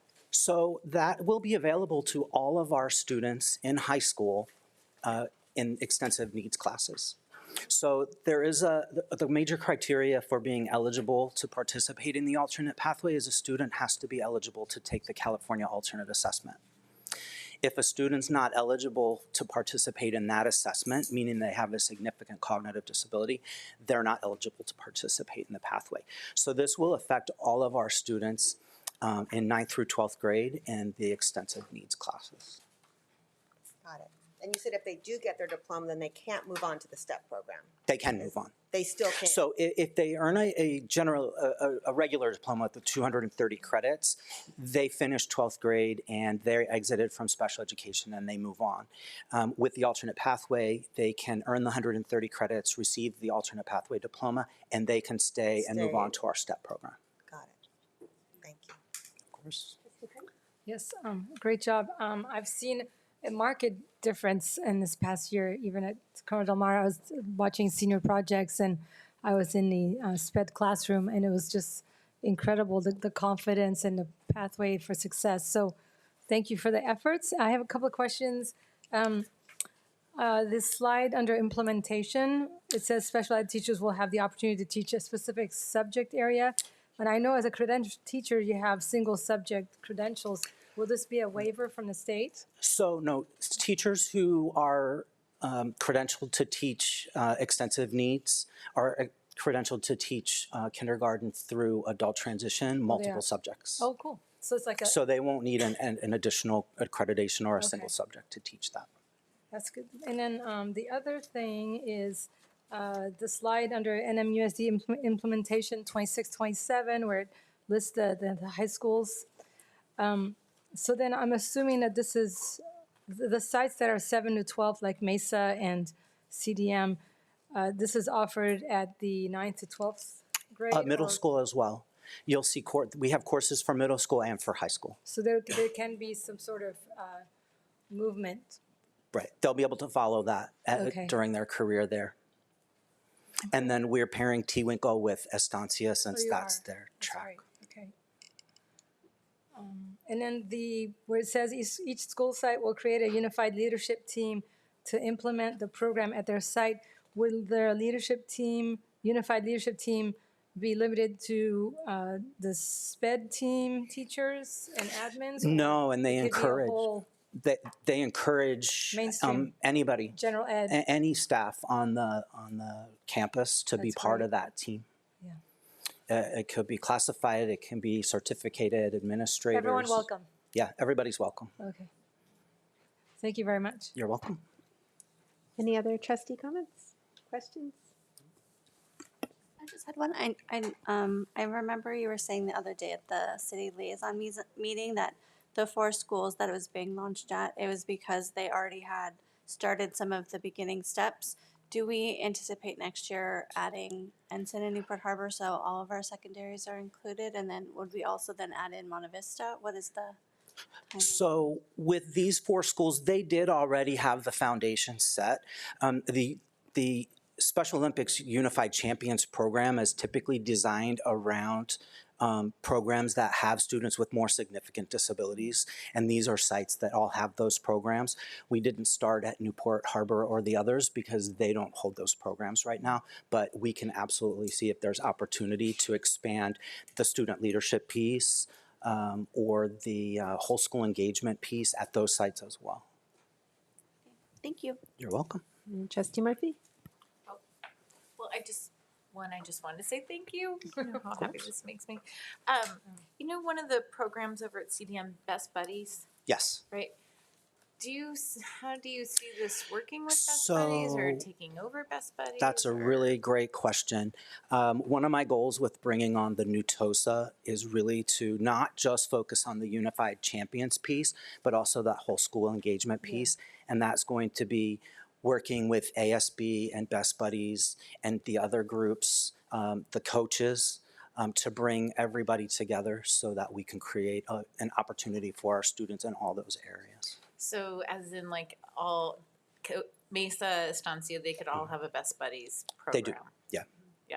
Well, they don't have one now, but they could all have a Best Buddies. Well, I know Estancia, T-Winkle, Costa, I think they all, the 4 of those do. The 4 up here have them, I believe. The Best Buddies? Best program? Buddies. Not the one? I don't know.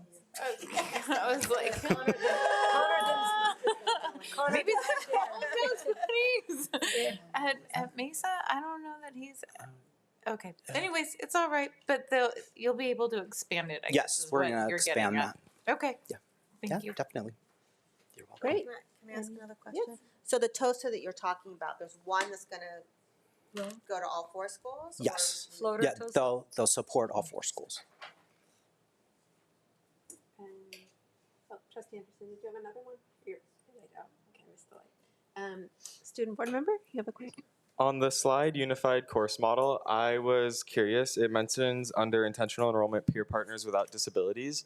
How would those be selected and involved in the program? So those will be recruited by teachers, counselors, school psychologists. They can select and they can reach out and let an adult know that they want to be part of the program, but principals, it's really community-based.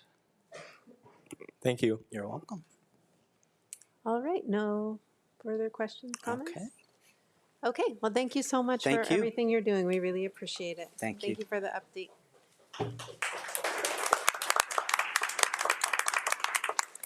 And next, item 19, consent calendar. Do we have a motion to approve? So moved. And a second? Second. And moved by trustee Wygant, second by trustee Crane. And roll call vote. Trustee Ursulou? Yes. Trustee Murphy? Yes. Trustee Pearson? Yes. Trustee McElroy? Yes. Trustee Anderson? Yes. Trustee Crane? Yes. Trustee Wygan? Yes. Okay, and now we will move to item 20, public hearing action, public hearing of the California School Employee Association, Chapter 18, initial proposal to the Newport-Mesa Unified School District for reopener negotiations commencing 2026. The hearing is now open at, I'm going to have to keep moving my glasses back. That's not good. 7:37. Ms. Nick? All right, this evening, both CSEA and the district will be sunshining our initial proposals. This is a required step prior to commencing negotiations for 26-27, and we are really looking forward to getting to the table with our CSEA team. And so I know we just opened the public hearing, and that's to hear the initial proposal from CSEA. Just a reminder, these are reopener negotiations, which are limited negotiations. And in this case, both parties agreed to negotiate Article 3, hours of employment, in addition to salary and health and welfare benefits. We ask that the board now take comments for public hearing if available. Are there any public comments? Once, twice, silence. Okay, the hearing is now closed at 7:38 p.m. All right, item 20B, receive California School Employee Association, Chapter 18, initial proposal to the Newport-Mesa Unified School District for reopener negotiations commencing 2026. This is going to be fun tonight.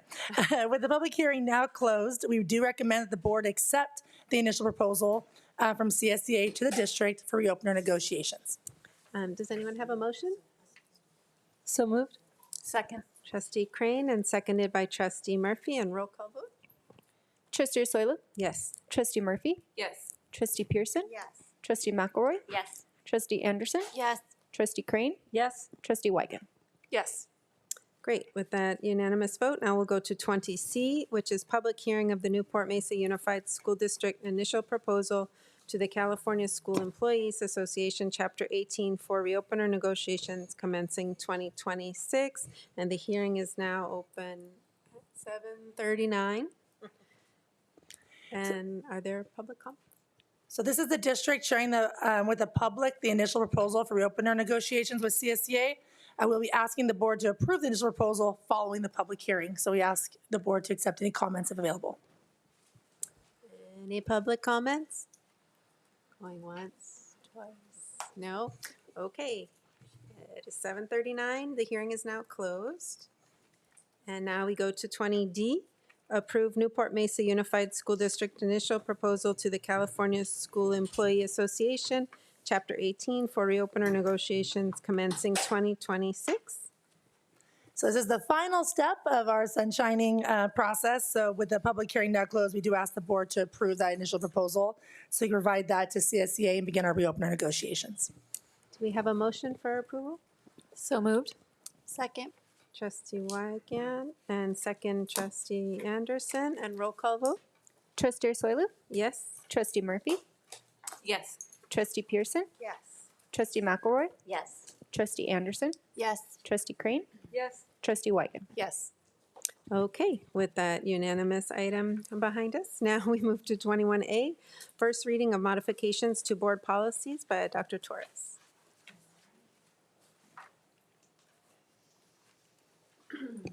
Good evening. I'd like to welcome up my assistant, Claire Warner, who's going to assist me with any modifications or suggestions that you have tonight.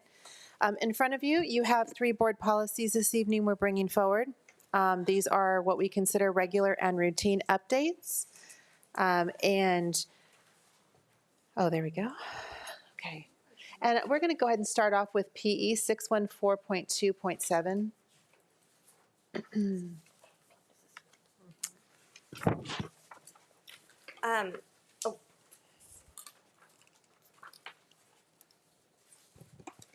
Oh, Trustee McElroy, do you have a question? I just wanted to, I wanted to propose some new wording in one area of this policy. Oh, perfect. Yes, once they go through and give the overview, then we'll open it for the edits. Perfect. So in front of you, we have our physical education and activity policy. As we all know, the state of California cares deeply about the health and wellness of our students, and PE is a priority in regards to our part of our graduation requirements. And so this policy is an update, and it's including just a couple of new things that we want to consider. Would you mind scrolling up for me? Oh, there's the mouse. Thank you. We wanted to point out that they just want to ensure that all of our physical instruction in PE really is inclusive, and that it recognizes protected statuses within our other board policies that we have. Additionally, it just wants to make sure that if any student is participating in any type of religious activity, such as fasting, that our PE teachers in our athletic departments recognize that. And so we always, every year, put that message out to all of our teachers. However, the state really wants to ensure that that's prioritized, and so that's what you see reflected here. Additionally, this doesn't affect us too much. There's other parts of the states where it does, but we're going to talk about extreme weather. We do a great job in our county of putting out heat warnings. Jonathan Wilby, our director of risk, is in the back. He sends out a message every time it gets too hot, air quality is poor, things like that. Extreme weather would require us to actually modify the entire PE program. So the state's just ensuring that if we do have an episode of extreme weather, that we would give an alternate. Extreme weather would be things like a hurricane, a tornado, a massive earthquake that would have caused something. So something that's a significant disruption. So not 80-degree weather. Our kids try really hard. And then additionally, program evaluation. Our students take the physical fitness test. We're going to do better at that. We haven't always ensured great participation in physical fitness testing, and that we would come to you in front of a board meeting at some point in the future at one of our presentations that includes data, working with Dr. Blasey, just to present some data to you. So I would love to hear any feedback that you have. Okay. In the second paragraph, I just wanted to simplify it a little bit. Because I think it's repetitive. I can send this over to you, just the wording, and we can put it in and see how we think about it. But I wanted to say, if possible, physical education classes shall be conducted in the co-educational inclusive manner in accordance with the law. The district shall provide instruction in physical education to students in grades 1 through 12 that provides equal access and equal opportunities for participation regardless of any protected status, in accordance with board policy, administration regulations, the rest of it's So the take same that as entire that's in there. sentence out. 5143 point, whatever. Thank you. It's Give just us one second. simplifying it. Yes, no problem. And that's just simplifying the language, using the term protected classes once, not twice in the same paragraph. Right here. So you want to take that out? All this? Maybe Claire can line strike through so it stays up Yes. there in case there's a discussion about that language before There you removing go. it. I know Claire figured that out last time. Yeah, it just takes, it's a little bit of a delay. She's clicking and it's not happening. Of any? Of any. Okay. And then take out other. There you go. And that would be any protected status. Okay. Okay. Any other feedback? I'll be moving on to the next one. I just have one quick Sure. question about on the last page, right about, thank you for adding the program evaluation part, by the way. That's awesome. We'd love to see fitnessgram data for each school. The right above that, the number 3, when they're engaged in a regular school-sponsored athletic program. So does that give a full exemption? I'm trying to figure out those courses, those modules that the kids had to do online in high school the other day. So this makes it sound like you're exempt from PE if you play a sport, but you're clearly not fully exempt if you had to sit through those 4 hours of modules? So how does that's that only, work? so you must have a freshman or a sophomore because that is only for students who have not yet achieved their 20 credits of PE. So in your 11th and 12th grade year, your student would not be required to take those additional modules. Got it. So it's only for the first 2 Okay. years. Yes. Perfect. Perfect. Thank you. There are other parents out there who That- may have been asking the same, or That thinking the makes same sense. thing. All right. Okay, with that, any more on this one before we go to the next policy? Okay. We'll go to the Okay, next thank one. You just pull the suspension, the first one. 5144.1. Great. This one again is a routine update, and so the state has done a great job at continuing to refine its policies on discipline, and it includes a couple new things. This board has been very caring, concerned, and very thoughtful about the way we've approached student discipline, particularly in the last couple of years. This is one thing that's come up, and so the state has put it in, and I think it's important for us to see this. And that's the first paragraph in blue, that off-campus behavior may result in discipline when it disrupts district programs and activities. And the word is may. Sometimes parents ask us that question, students ask us that question. It doesn't always result in discipline. It depends on the incident, impact, location, lots of different factors, but we are going to include that. Additionally, we wanted to ensure that we clarified that no student shall ever be suspended or expelled based solely on a student's truancy or tardiness record or absenteeism. We as a district and as this board have never done that, but the state wants us to ensure that we clarify. And then, you know, we always, it says a vote to be taken in open session of a board meeting. That has been our practice. And then no child enrolled in preschool program shall be expelled or unenrolled, except in exceptional circumstances in accordance with Ed Code. We have not as a practice in Newport-Mesa ever done that, but there have been districts in the state who have expelled the smallest youth that we have, that we serve. So the state has an interest in protecting that. Again, just looking at the enumeration, just a couple things here. Number 3, the actions taken by the board, we need to report out to you annually, and we do that through sometimes board reports. We do that through our weekly updates at the end of the year, but thinking about all the data we collect on expulsion to let the board know when a student has been expelled and if they've subsequently been expelled. So is this the first time, third time, especially for students who've been with us their entire career. And then the disposition of students. This board has been very thoughtful about making sure that we care for the student who has made a poor decision and that we provide a plan for them. This calls that out, talks about the fact that we need to ensure that we have a rehabilitation plan and that we evaluate that for successful readmission into the school district. And then the average length of expulsion terms, including any extensions. So at some point, you'll see me again and my team. We'll report back to you. We'll let you know how many we had. Were there 12? Were there 0? How long were their terms? And for what types of incidents?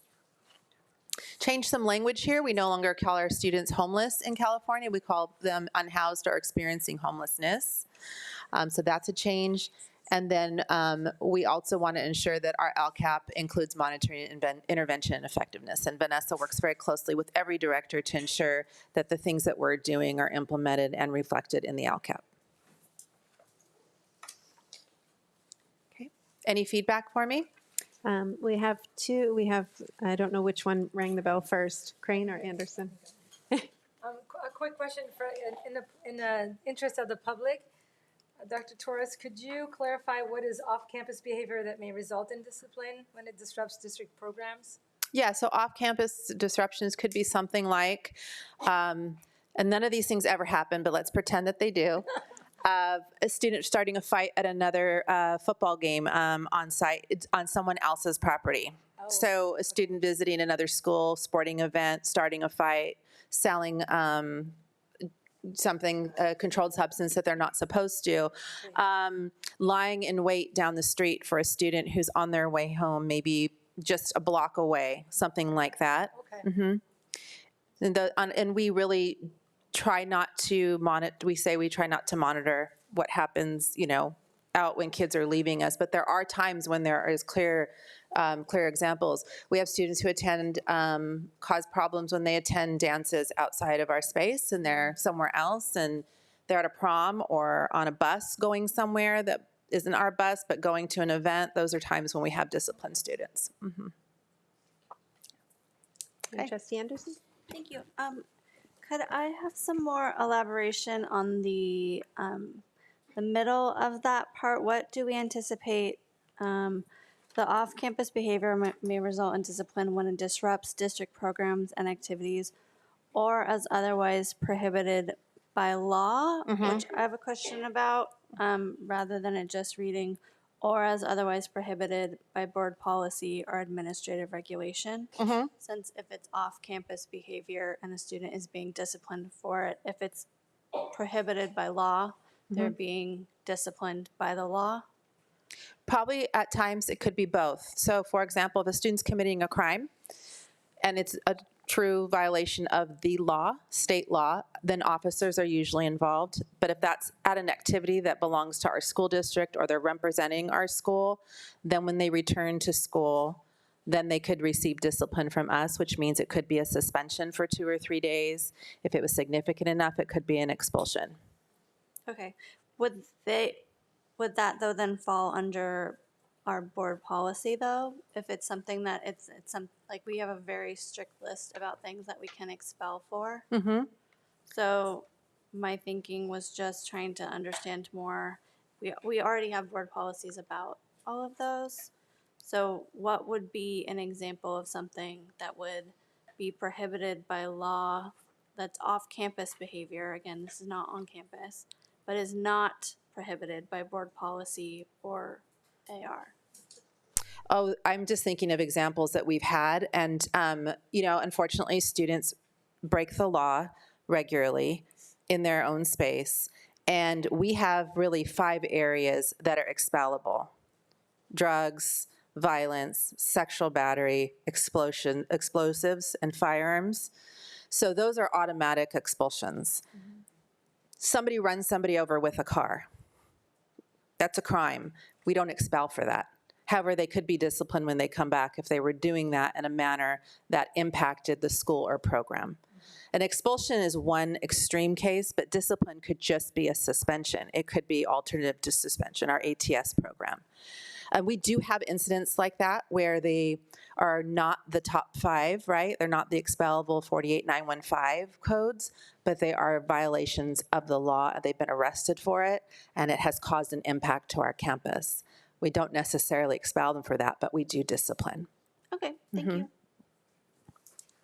Any other questions? Okay, you want to go to the... Okay. Oh, I did have one more. I'm sorry, before we move on. I saw at the very bottom of 61427, the physical. What is combatives? Where are you at? I'm sorry. At the bottom of physical education and activity. Oh, you're in physical PE. I'm sorry. Yeah, sorry. I saw Combative it that's as okay. my eye was leaving the page. It's okay. Where we have individual and dual Yes. sports, team sports, and combatives. I've never seen that. Combatives is karate, jiu-jitsu, any type of activity like that that teaches students, what do you call that, self-defense? And I don't even like to say self-defense, but that's what a combative is. But isn't it an individual or dual sport? I mean, it's, okay. It just seems like it's covered by the other one. I just wanted to make sure it wasn't an old code. Sometimes we have some of these that are from 2009. Unfortunately, that's still in there, combatives, yeah. Thank you. Thank you.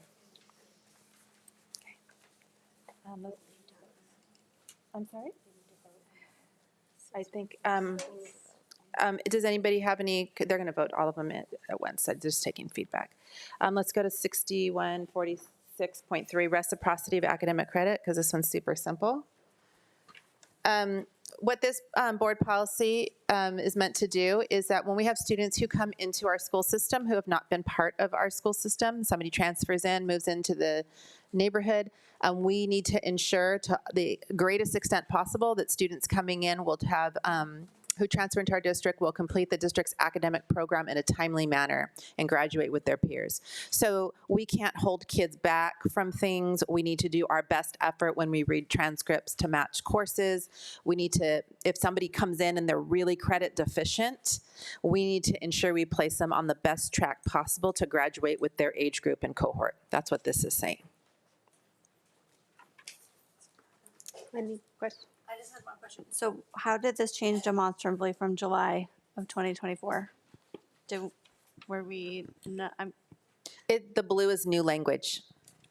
right, but it's built within that? I mean, we're kind of just adding a heading to it? It's Did just, it come up again, or was it something that was a concern again, or? no, it's just a regular update. And when we look at graduation credits and reciprocity of credit, it's just something that we like to have current because we do review, my team reviews transcript history weekly because we have kids moving in and out. And it just helps us when we're working with our counselors and some of our teachers. So that's it. Okay, yeah, I mean, I think it's a wonderful thing.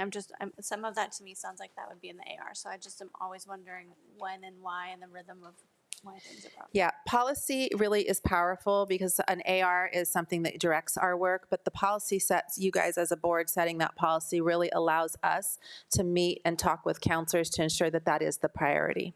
Okay, great, thank you. Okay, with that, do we have a motion to approve? Anything else?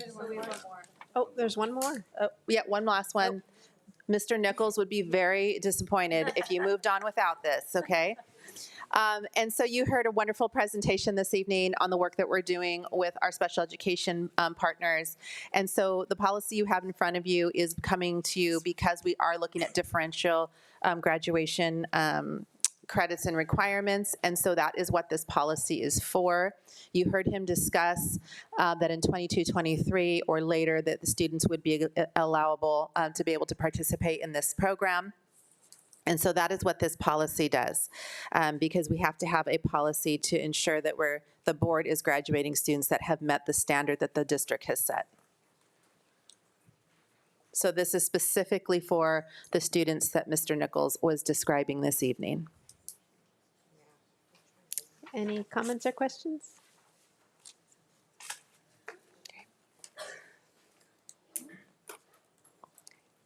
Okay. I move to adopt these policies.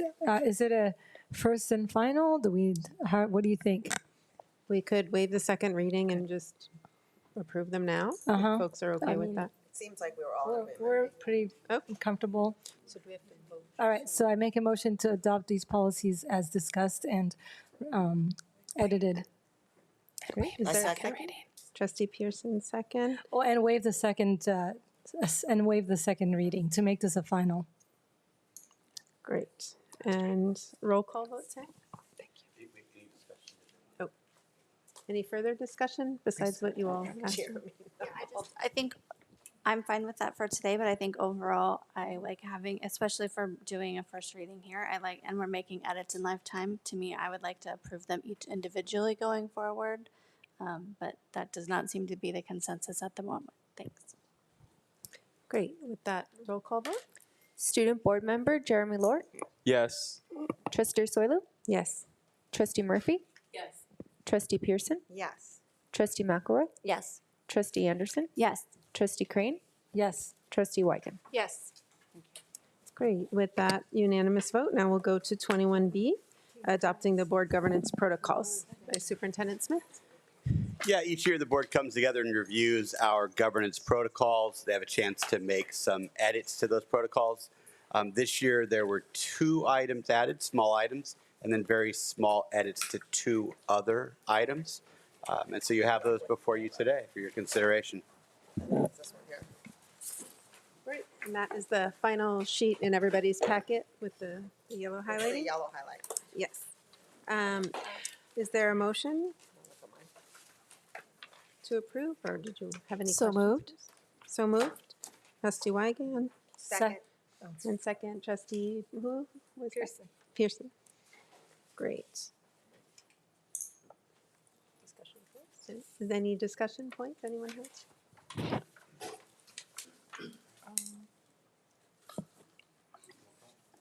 Roll call vote. Sam? Student Board Member Jeremy Lort, Yes. Trustee Soilu? Yes. Trustee Murphy? Yes. Trustee Pearson? Yes. Trustee McElroy? Yes. Trustee Anderson? Yes. Trustee Crane? Yes. Trustee Wyken? Yes. All right, with that unanimous vote, now we will go back to Ms. Nib with our resolution adoption calendar. 22A, adopt resolution 140526, designating the observance of Washington Day on February 15th, 2027, and Lincoln Day on February 16th, 2027. Thank you. Under the California Education Code, school districts are permitted to observe Washington Day and Lincoln Day on alternate dates rather than their traditional calendar observances. Consistent with this provision, the district has adjusted the observance of these holidays within the 2026-2027 instructional calendar. This resolution allows the district to provide a full President's recess in February, creating a non-student week for students and staff. Administration recommends approval of this resolution to formally authorize the revised observance dates. Great. Do we have a motion to approve? So moved. Trustee Second. Wyken? And Second. second, Trustee Crane. And roll call, Sam? Trustee Soilu? Yes. Trustee Murphy? Yes. Trustee Pearson? Yes. Trustee McElroy? Yes. Trustee Anderson? Yes. Trustee Crane? Yes. Trustee Wyken? Yes. Great. With that, we'll move to 22B, adopt resolution 150526, declaring membership in the Protected Insurance Program for Schools, PIPS, JPA, Joint Power Authority for Workers' Compensation Coverage. Mr. Dixon? Thank you. Approval of this resolution will allow us to go to a joint powers authority for our workers' compensation insurance coverage. Currently, we are self-insured, and when we look at the history of that, it's been very volatile, and we can actually create some savings in our workers' compensation insurance with this switch. In addition, it provides easier budgeting for us because it's only going to increase by a certain percentage each year versus the amount of claims that we're having to pay as our self-insured program. As well as providing additional resources because we would be able to pool together with other districts and have an administrator of that JPA to help us hopefully lower our workers' compensation claims and improve our wellness program. So staff recommends approval of this resolution. Great. And Trustee Anderson and Trustee Crane have questions? Yes, I just wanted to say thank you. I remember not that long ago, we did not have a risk management department, and it has been a huge, I think, incentive and has really been instrumental in our operations to have a team of people now in that department.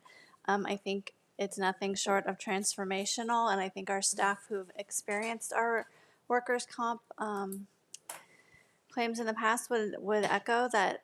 I think this change is really welcome. So I thank you very much for finding this. I think it's really fiscally responsible to have a different approach and to go at it this way. So I just thank you very much for bringing this forward. Appreciate that. Thank you. Yes. Jeff, in the interest of the public, can you give us the savings amount? Because I think you went from $1 to the other. Yeah, so it's in the background of the board item, and it is an estimate at this point. We know there will be savings, but it is not insignificant. So participation in the PIPs for the first year is about $625,000 in savings estimated right now. Thank you. Great. Anyone want to make a motion to approve? Adopt Resolution 150526, declaring membership in the Protected Insurance Program for Schools, PIPS, Joint Powers Authority, JPA, for workers' compensation coverage. Second. And Trustee Crane, second, and roll call vote? Trustee Soilu? Yes. Trustee Murphy? Yes. Trustee Pearson? Yes. Trustee McElroy? Yes. Trustee Anderson? Yes. Trustee Crane? Yes. Trustee White? Yes. All right, with that 22C, adopt resolution 160526, recognizing May 17th through 23rd, 2026 as Classified School Employees Week. Ms. Nip? Yes, one more opportunity to highlight the great work of our employees, and I don't take that for granted, so thank you. It is an honor to bring forward a resolution recognizing Classified School Employee Week, honoring extraordinary contributions of classified employees throughout Newport-Mesa. Classified staff are often the first to welcome our students each morning and the last to ensure campuses are safe, clean, and prepared for the next day. Whether supporting instruction in classrooms, transporting students, maintaining facilities, providing nutritional services, I'm going to keep going, assisting families in school offices, supporting technology, ensuring student health and safety, or working behind the scenes in countless other roles. Classified employees are essential to the daily success and operation of our schools and district. Their dedication, professionalism, compassion, and commitment to students and colleagues help create positive learning environments where all students thrive. The district is deeply grateful for the expertise and heart our classified employees bring to their work each day. We proudly celebrate and thank them for the immeasurable impact they have on our school community. I would like to adopt Resolution 160526, recognizing May 17th to 23rd, 2026 as Classified School Employee Week. Do we have a second? Second. Trustee Crane, second, and roll call, Sam? Trustee Soilu? Yes. Trustee Murphy? Yes. Trustee Pearson? Yes. Trustee McElroy? Yes. Trustee Anderson? Yes. Trustee Crane? Yes. Trustee Weigand? Yes. All right, now 22D, adopt resolution 170526, order of biennial trustee election and specifications of the election order. Dr. Smith? School board elections in Newport-Mesa Unified are held biannually in even years. Passing this resolution authorizes the county superintendent of schools to call the election, specifying the date and purpose of the election. All right. So moved. Okay, trustee Crane? Second. Sorry, who is the? Trustee Weigand, second. And The ones who don't want that don't have to run. that's right. And Sam, roll call vote? Trustee Soilu? Yes. Trustee Murphy? Yes. Trustee Pearson? Yes. Trustee McElroy? Yes. Trustee Anderson? Yes. Trustee Crane? Yes. Trustee Weigand? Yes. Okay, now we move to 22E, adopt resolution number 180526 of the Board of Trustees of the Newport-Mesa Unified School District authorizing the disposition of surplus personal property. Mr. Dixon. Thank you. So that's the technical way of saying this resolution allows us to sell 3 portables back to Huntington Beach City School District for $5,000 each, for a total of $15,000. They're no longer needed. They were intended for interim housing for staff. That is not happening. So in lieu of maintaining those portables, we'd like to sell them back for the purchase price that we got them for. Thank you. Any questions on that one? Would anyone like to make a motion? So moved. So moved by trustee Pearson, Second. second by trustee Crane. Roll call, Sam? Trustee Soilu? Yes. Trustee Murphy? Yes. Trustee Pearson? Yes. Trustee McElroy? Yes. Trustee Anderson? Yes. Trustee Crane? Yes. Trustee Weigand? Yes. Okay, now item 20. Jeff, you meant like staff were gonna have meetings in those portables, right? Yeah, it was interim housing, so it would have been used for like office spaces or anything temporarily. But not sleeping. I'm sorry, that's a technical way of saying portable classroom buildings. So before I vote on having staff be housed in Portables. Apologize for that confusion. All right, 22F, this is a long one. Adopt resolution number 190526 of the Board of Education of the Newport-Mesa Unified School District to authorize the district to request temporary transfers of monies from the county treasurer to meet maintenance expenses for fiscal year 2026-27, 2027-28, and 2028-29. Mr. Dixon. Yeah, and if I could, I'd like to give some context on this because this is not the first time our district has done something like this, and it is certainly not uncommon for other districts around us to do it, but we haven't had to do this in a long time. And it's because from the summer months through December, we meet our lowest cash flow point. So we really need to borrow money, and historically we've been doing it from ourselves, from our facilities program, which is Fund 40, which, as you know, we used a significant portion of it completing projects over these past 2 years. So because we don't think we're going to have sufficient funds in Fund 40 to borrow from ourselves, we'd like to work with the county treasury when we talk to the Orange County Department of Ed, who advised us in this route. We've looked at how many other districts have done this through the county treasury temporary transfer. There's been about a dozen over the past decade. And when you look at the repayback of whatever you temporarily borrow from the treasury, it's based on the county treasury's yield which if you look at all of 2026, each month, that has ranged between 3.9 and 4.1%. So it's a very good rate given today right now.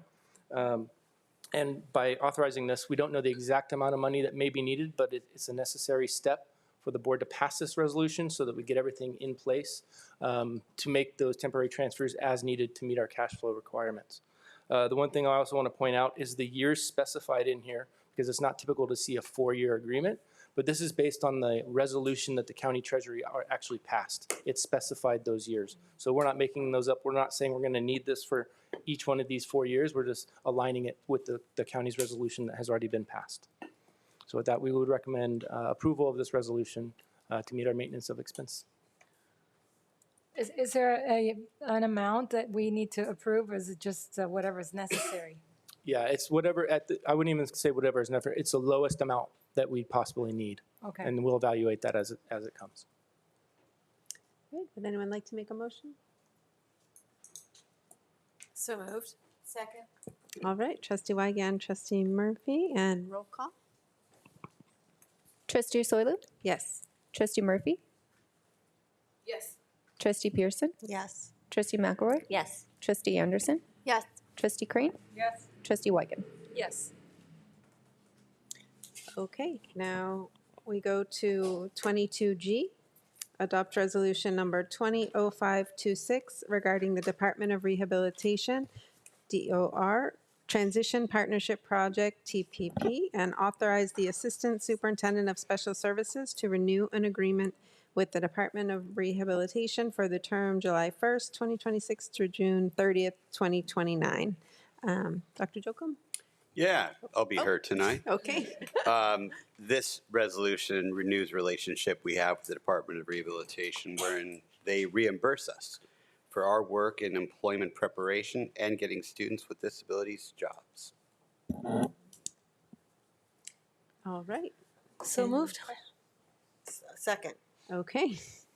So moved by trustee Crane, second by trustee Pearson, and roll call vote?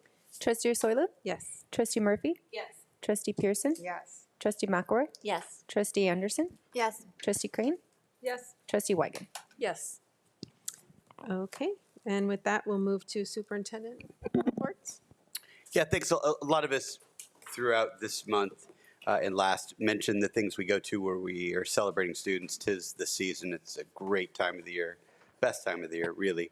And I want to take the opportunity to also thank folks in our community that make some of these opportunities possible. They say that generosity unlocks opportunity, and for our students, their opportunities truly are unlocked by some of these scholarships they reserved. So to the Les Miller family, the Newport Beach Chamber of Commerce, the Costa Mesa Chamber of Commerce, even at Soy last night, or I think it was last night, about $319,000. And so all of these folks coming together to unlock opportunities for our students, such an amazing act of generosity. I just want to thank them at this time of the season as well. Great, and with that, we can do board member comments, starting with trustee Wygand and moving up this way. All right. Well, this has been it's a great season right now. We go and celebrate all of our students. And I had the pleasure of attending the Cosign ROP award ceremony last Friday. And, they have an ROP student of the year from each district, and we had one. And then they have a Cosign ROP student of the year for overall. So there's 4 districts involved in Cosign ROP: Tustin, Saddleback, Irvine, and us. And our student, Brasida, won from Estancia, and she is probably, one of the best speeches. So that one student of the year that gets to give a speech gets up there and says why she is doing what she's doing. Now, she did the medical tech program, and she wants to become a pediatrician. She's going to go to UC San Diego, but she was so open and honest on why she wanted to attend, where the attention, being 18 years old and divulging her heart and tough things that have happened in her life, and why she wants to be a doctor, and why she wants to overcome obstacles that were put in her life was just mind-blowing to everyone in the audience. And it's it's a sense of pride that we have a student that can be so forthcoming with their emotions, but also so willing to overcome obstacles, and then seeing her succeed and then be noticed by Coastline ROP.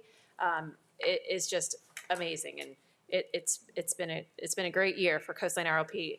Not to mention our design build, and our student board member, Rosalind Ruiz, who was here, she was the safety coordinator for the design build, and she actually told me before the meeting that she got offered 2 jobs while she was there. And, she's going to go to college next, but I was like, can you do something part-time? Like, maybe you can, get that job. But she was the safety coordinator, and she has a whole safety board, and this company came up. And I think it's a large construction company, and was like, we need a safety coordinator like you. Would you like to interview? And I was like, go. She goes, well, I've got this other job. I'm like, nope, let's go. Let's see where, let's see where that's going to take you. So she, and that whole estancia, like the design build, and they didn't go into it too much, but we are like the most junior school that goes to this design build. There are carpenter city colleges and schools that are just set up for construction, and we're just some great students that are building amazing little houses, and ours was really cool this year. It looked like a little outdoor ADU kind of fun place to have dinner and lounge around on an afternoon. So really impressed with that. The other thing is swim meeting. Want to shout out to Christy Flores, our ACSA Administrator of the Year, well-deserved. And we have a report out from our swim program that we have, and we gave lessons to 337 students in the district this year for swim. It's phenomenal. And, in that meeting, the report out was to expand to see how many more students we can provide swim lessons to. We've got great partners with the YMCA, the City of Costa Mesa, and the Ben Carlson Foundation. So I wanted to thank them. And of course, Christy Flores for, getting everyone together. It's just amazing what you guys are doing. And then the last thing is the Field of Honor at the Castaways Park. I walked through it yesterday, and there's every 5th grader in our elementary schools can make a poster of what, patriotism looks like to them. And I happen to know some 5th graders this year, and they, and I know other 5th graders in other schools as well. And I saw this one poster, and makes me choked up, but I looked at it and I was like, oh my God, that girl just arrived here from Russia last year, and she won from her class. And I was like, it was a good moment. So yeah, my kids didn't. But man, the girl from Russia really had it. And her picture was a description of Lady Liberty and a boat going to New York City. So it was very poignant. It's a great time. Well, let's see. It is award banquet season, a lot of chicken dinners and lunches. But all worth it because we're celebrating our students and a lot of arts showcases. I went to the OCC art showcase. Thank you, Tamara, for just always throwing, and your team always throwing an amazing showcase that just blows me away every year. And I know we have a county semifinalists, right? Which is amazing. It's really hard to get. And we have a semifinalist, top 3 in the county in visual arts. One of the most rewarding days was me going to the STEP talent show and watching. I think I sent Lisa Pearson maybe 6 videos of these amazing kids, just so confident and having fun, and the camaraderie and how they're cheering each other on, and then they're just watching their teachers and their assistants, just watching the kids and just the joy that they're getting out of it. And so they just really love our kids, and I think our kids feel it, and you could tell when they're up on stage with confidence. That was really special. Just Ignite the Night. Wow, what a great launch by the innovation team under Lori Hernandez. Wow. So many parents there, and again, engaged kids. It was just so fun learning is fun in Newport-Mesa. And if you went to Ignite the Night, you would know that. And if you went to Battle the Books, you would know that. So thank you, everyone, for listening to the board and acting on it, and pretty much in a short timeline, too. So for you to launch Battle the Books and Ignite the Night and just have it come out so perfectly, it's like, how can we even build more on that? So I can't wait for the possibility. So thank you so much. And Christy Flores, congratulations on your ACSA County Award of the Year.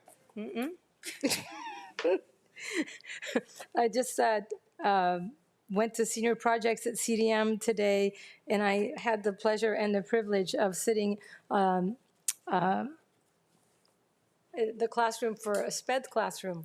And there were 5 students that did their senior project. We're talking a 5 to 10 minute presentation up just in front of a classroom, in front of a panel.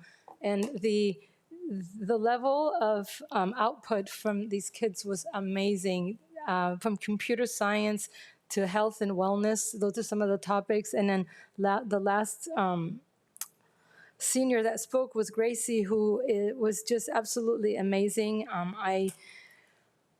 She basically was a kid who said, she made a presentation that was 8 minutes long, no notes, and said, her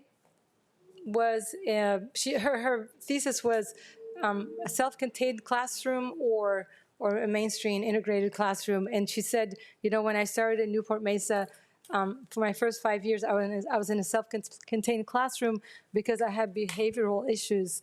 And look at me now, I'm in a full integrated curriculum, and Newport-Mesa was able to give me this pathway for success, and I'm going to be graduating with all of my peers on stage and moving on and signed up for the Navy, and she's so excited.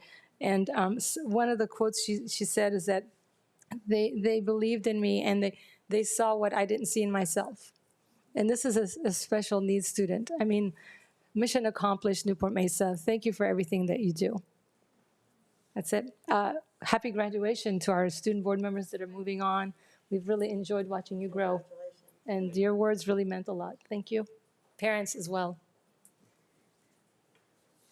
Yes, it'll be sad to see you guys go.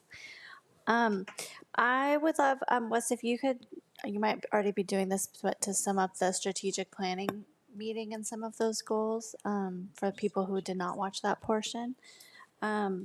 I was able to attend this weekend the Love Costa Mesa Day activities. I was at Wilson and at Whittier, and then also down at Shalimar Park. It was an amazing time of getting so many people in the community together, focused around unity. One of the things that was most impressive to me was there was an elementary-aged ballet folkloria dance that was happening, and then also some older adults that were doing it, including one who she has been teaching some of our kids for like 40 years. And so it was just an amazing opportunity of the full continuum of what community life can look like in a city. I also was able to attend the Whittier Spring Fiesta, and there were several parents that were there checking out the dual immersion program. So it was awesome to see that they felt like that was a great place to come and kind of check out the school dynamic. And then also the community schools advisory, and this time was really focused around hearing from the parents about the assets that they already see in their community and what is still needed. And so for me, it was a really helpful, I think, learning for the parents to really share what they continue to need at their sites. And I went to the Soy Senior Awards and Estancia's Peter and the Starcatcher, which was hilarious.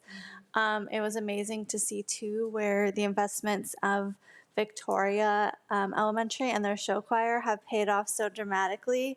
It was an amazing performance. It was hilarious if anyone had not had a chance to see it.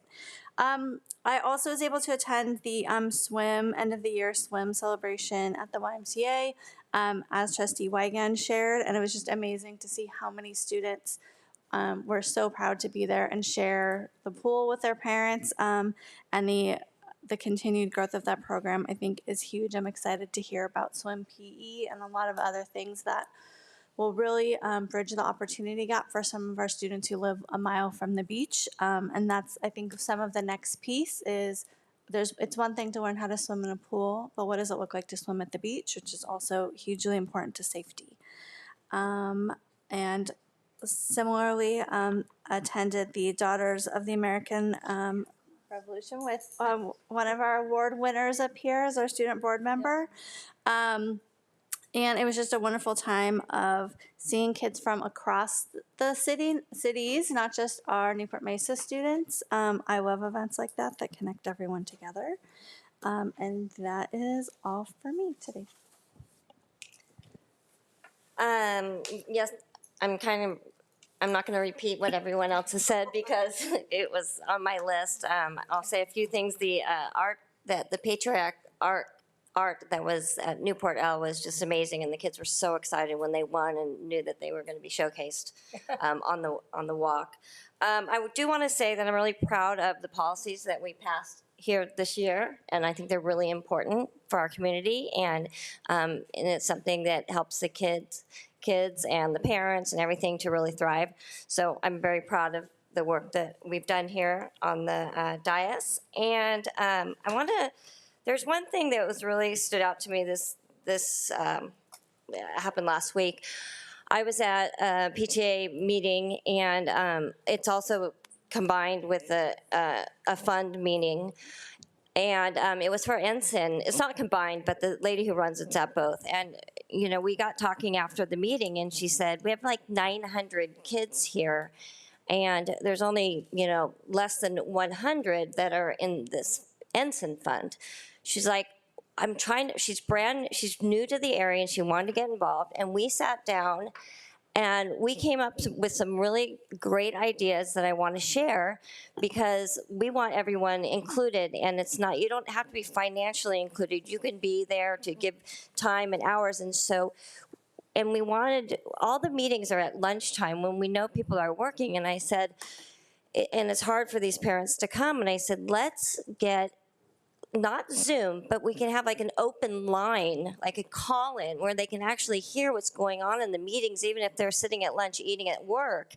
They're involved. And we also talked about getting a translator. So we can now have 900 parents instead of 50 parents that are actually involved in what's going on in the school.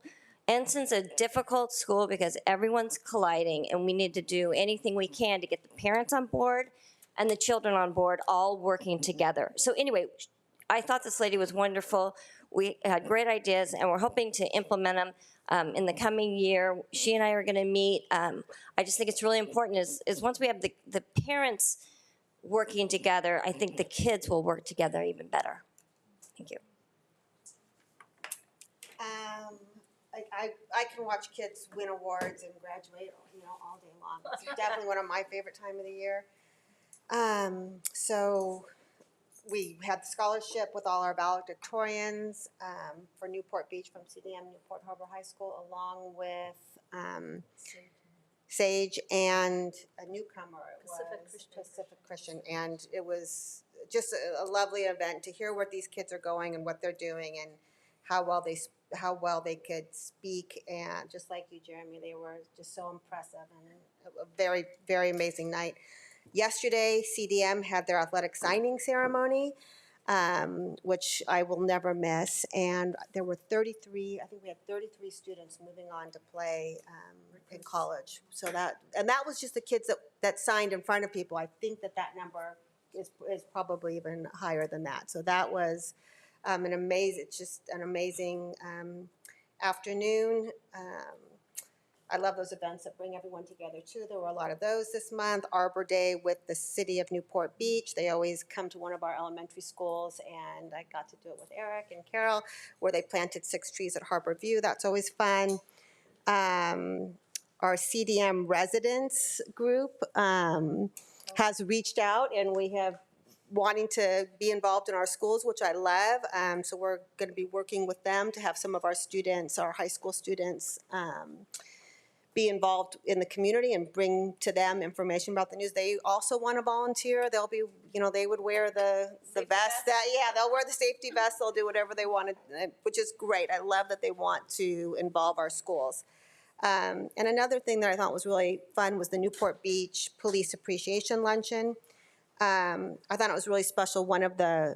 He wasn't the policeman of the year, but I think he was the mayor. Huh? The officer of the year. officer of the year was, I was thinking of the Officer Fletcher, because Officer Fletcher got an award for helping students and for being that mentor, that person that we're talking about, that one person that really reaches out to our students. And I thought that was really special.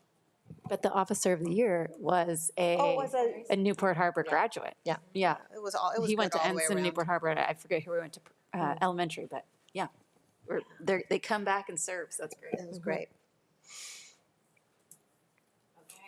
Just quick thank you to the PTA leadership at College Park, Lauren and Cole and Chelsea. I can't remember if I weren't talked here about this today. Zone Pack meeting, but we had another one, our second meeting. Good. It was all of our elementary schools at Mesa in the library, and what was so great was to see the principals and the PTA presidents like exchange cell phone numbers and create text strings and realize that they could collaborate so much easier by getting to meet each other all face to face and being in the same room together. And so certainly thanks to Principal Jeff Giles for hosting us and for creating a space for that. Thank you, Wes, for coming and speaking to the group. So anyways, thank you to the College Park PTA leadership for that. Also, thank you to the College Park team that fixed the garden at Love Costa Mesa Day. The garden looks beautiful. Same thing with the Love Costa Mesa volunteers who painted the street at Pellerino. They were they were like creating signs. Yeah, and at Pellerino they did too, where they were creating like murals on the streets so you would know where to park or not to park, but it looked pretty, and so it was much better. So I just saw a few volunteers afterwards who were a little tired and a little sweaty from a lot of painting. So thank you to all of you who went out and did that. So, as for the Costa Mesa High School Foundation, that idea was of a community foundation. We are looking at doing that for the Costa Mesa elementary schools and to align that with the Costa Mesa High School Foundation, so they will have their own, essentially their own foundation, but be able to use the Costa Mesa High School Foundation ID so that they don't have to create a new nonprofit. So it'll save a lot of time and energy and expense. So we are looking forward to moving that forward, and I think I've got now the best lawyer to help us do that. John Stevens, the mayor of Costa Mesa, has finally said to me he will do that because there is a connection to the city with the Costa Mesa High School Foundation. So John, if you're listening, thank you. I will get all those documents to you shortly, and then we can get that foundation off the ground for the elementary schools. I know, he might be listening. I've seen him like 3 times lately. Told him he needs to get on it. So, thanks. All right. Yes, following up, the Ignite event was so great with seeing all our little engineers to be with their robots and their creativity and their Odyssey of the Mind. So that's now my new favorite event. And we know I don't like events. So that was kind of awesome. Next Friday is the Friday Fiesta at Adams on the 29th. So at 5 o'clock. It's going to be really exciting. It looks like I'm seeing little signs, like campaign signs all around my neighborhood about it. So that's kind of cool. Next week, gonna go to Mr. G's class at Estancia and celebrate with all these scholars that you've been hearing about. His Avid 12 class has a bunch of these recipients of all these awards and scholarships. So we're gonna have donuts and hang out. I'm pretty sure that's not aligned with the wellness policy, but it's the last week of school and I'm bringing donuts. So that's happening next week. And don't forget to sign your kids up for dual enrollment this summer, because no one loves anything more than going to school in the summer.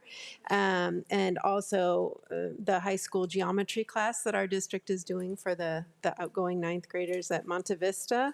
If you have a 9th grader that's trying to up their math and jump forward a little bit, definitely sign up for that. And next week is a big holiday for some people in our community, the Eid. So wishing everyone a peaceful Eid al-Adha.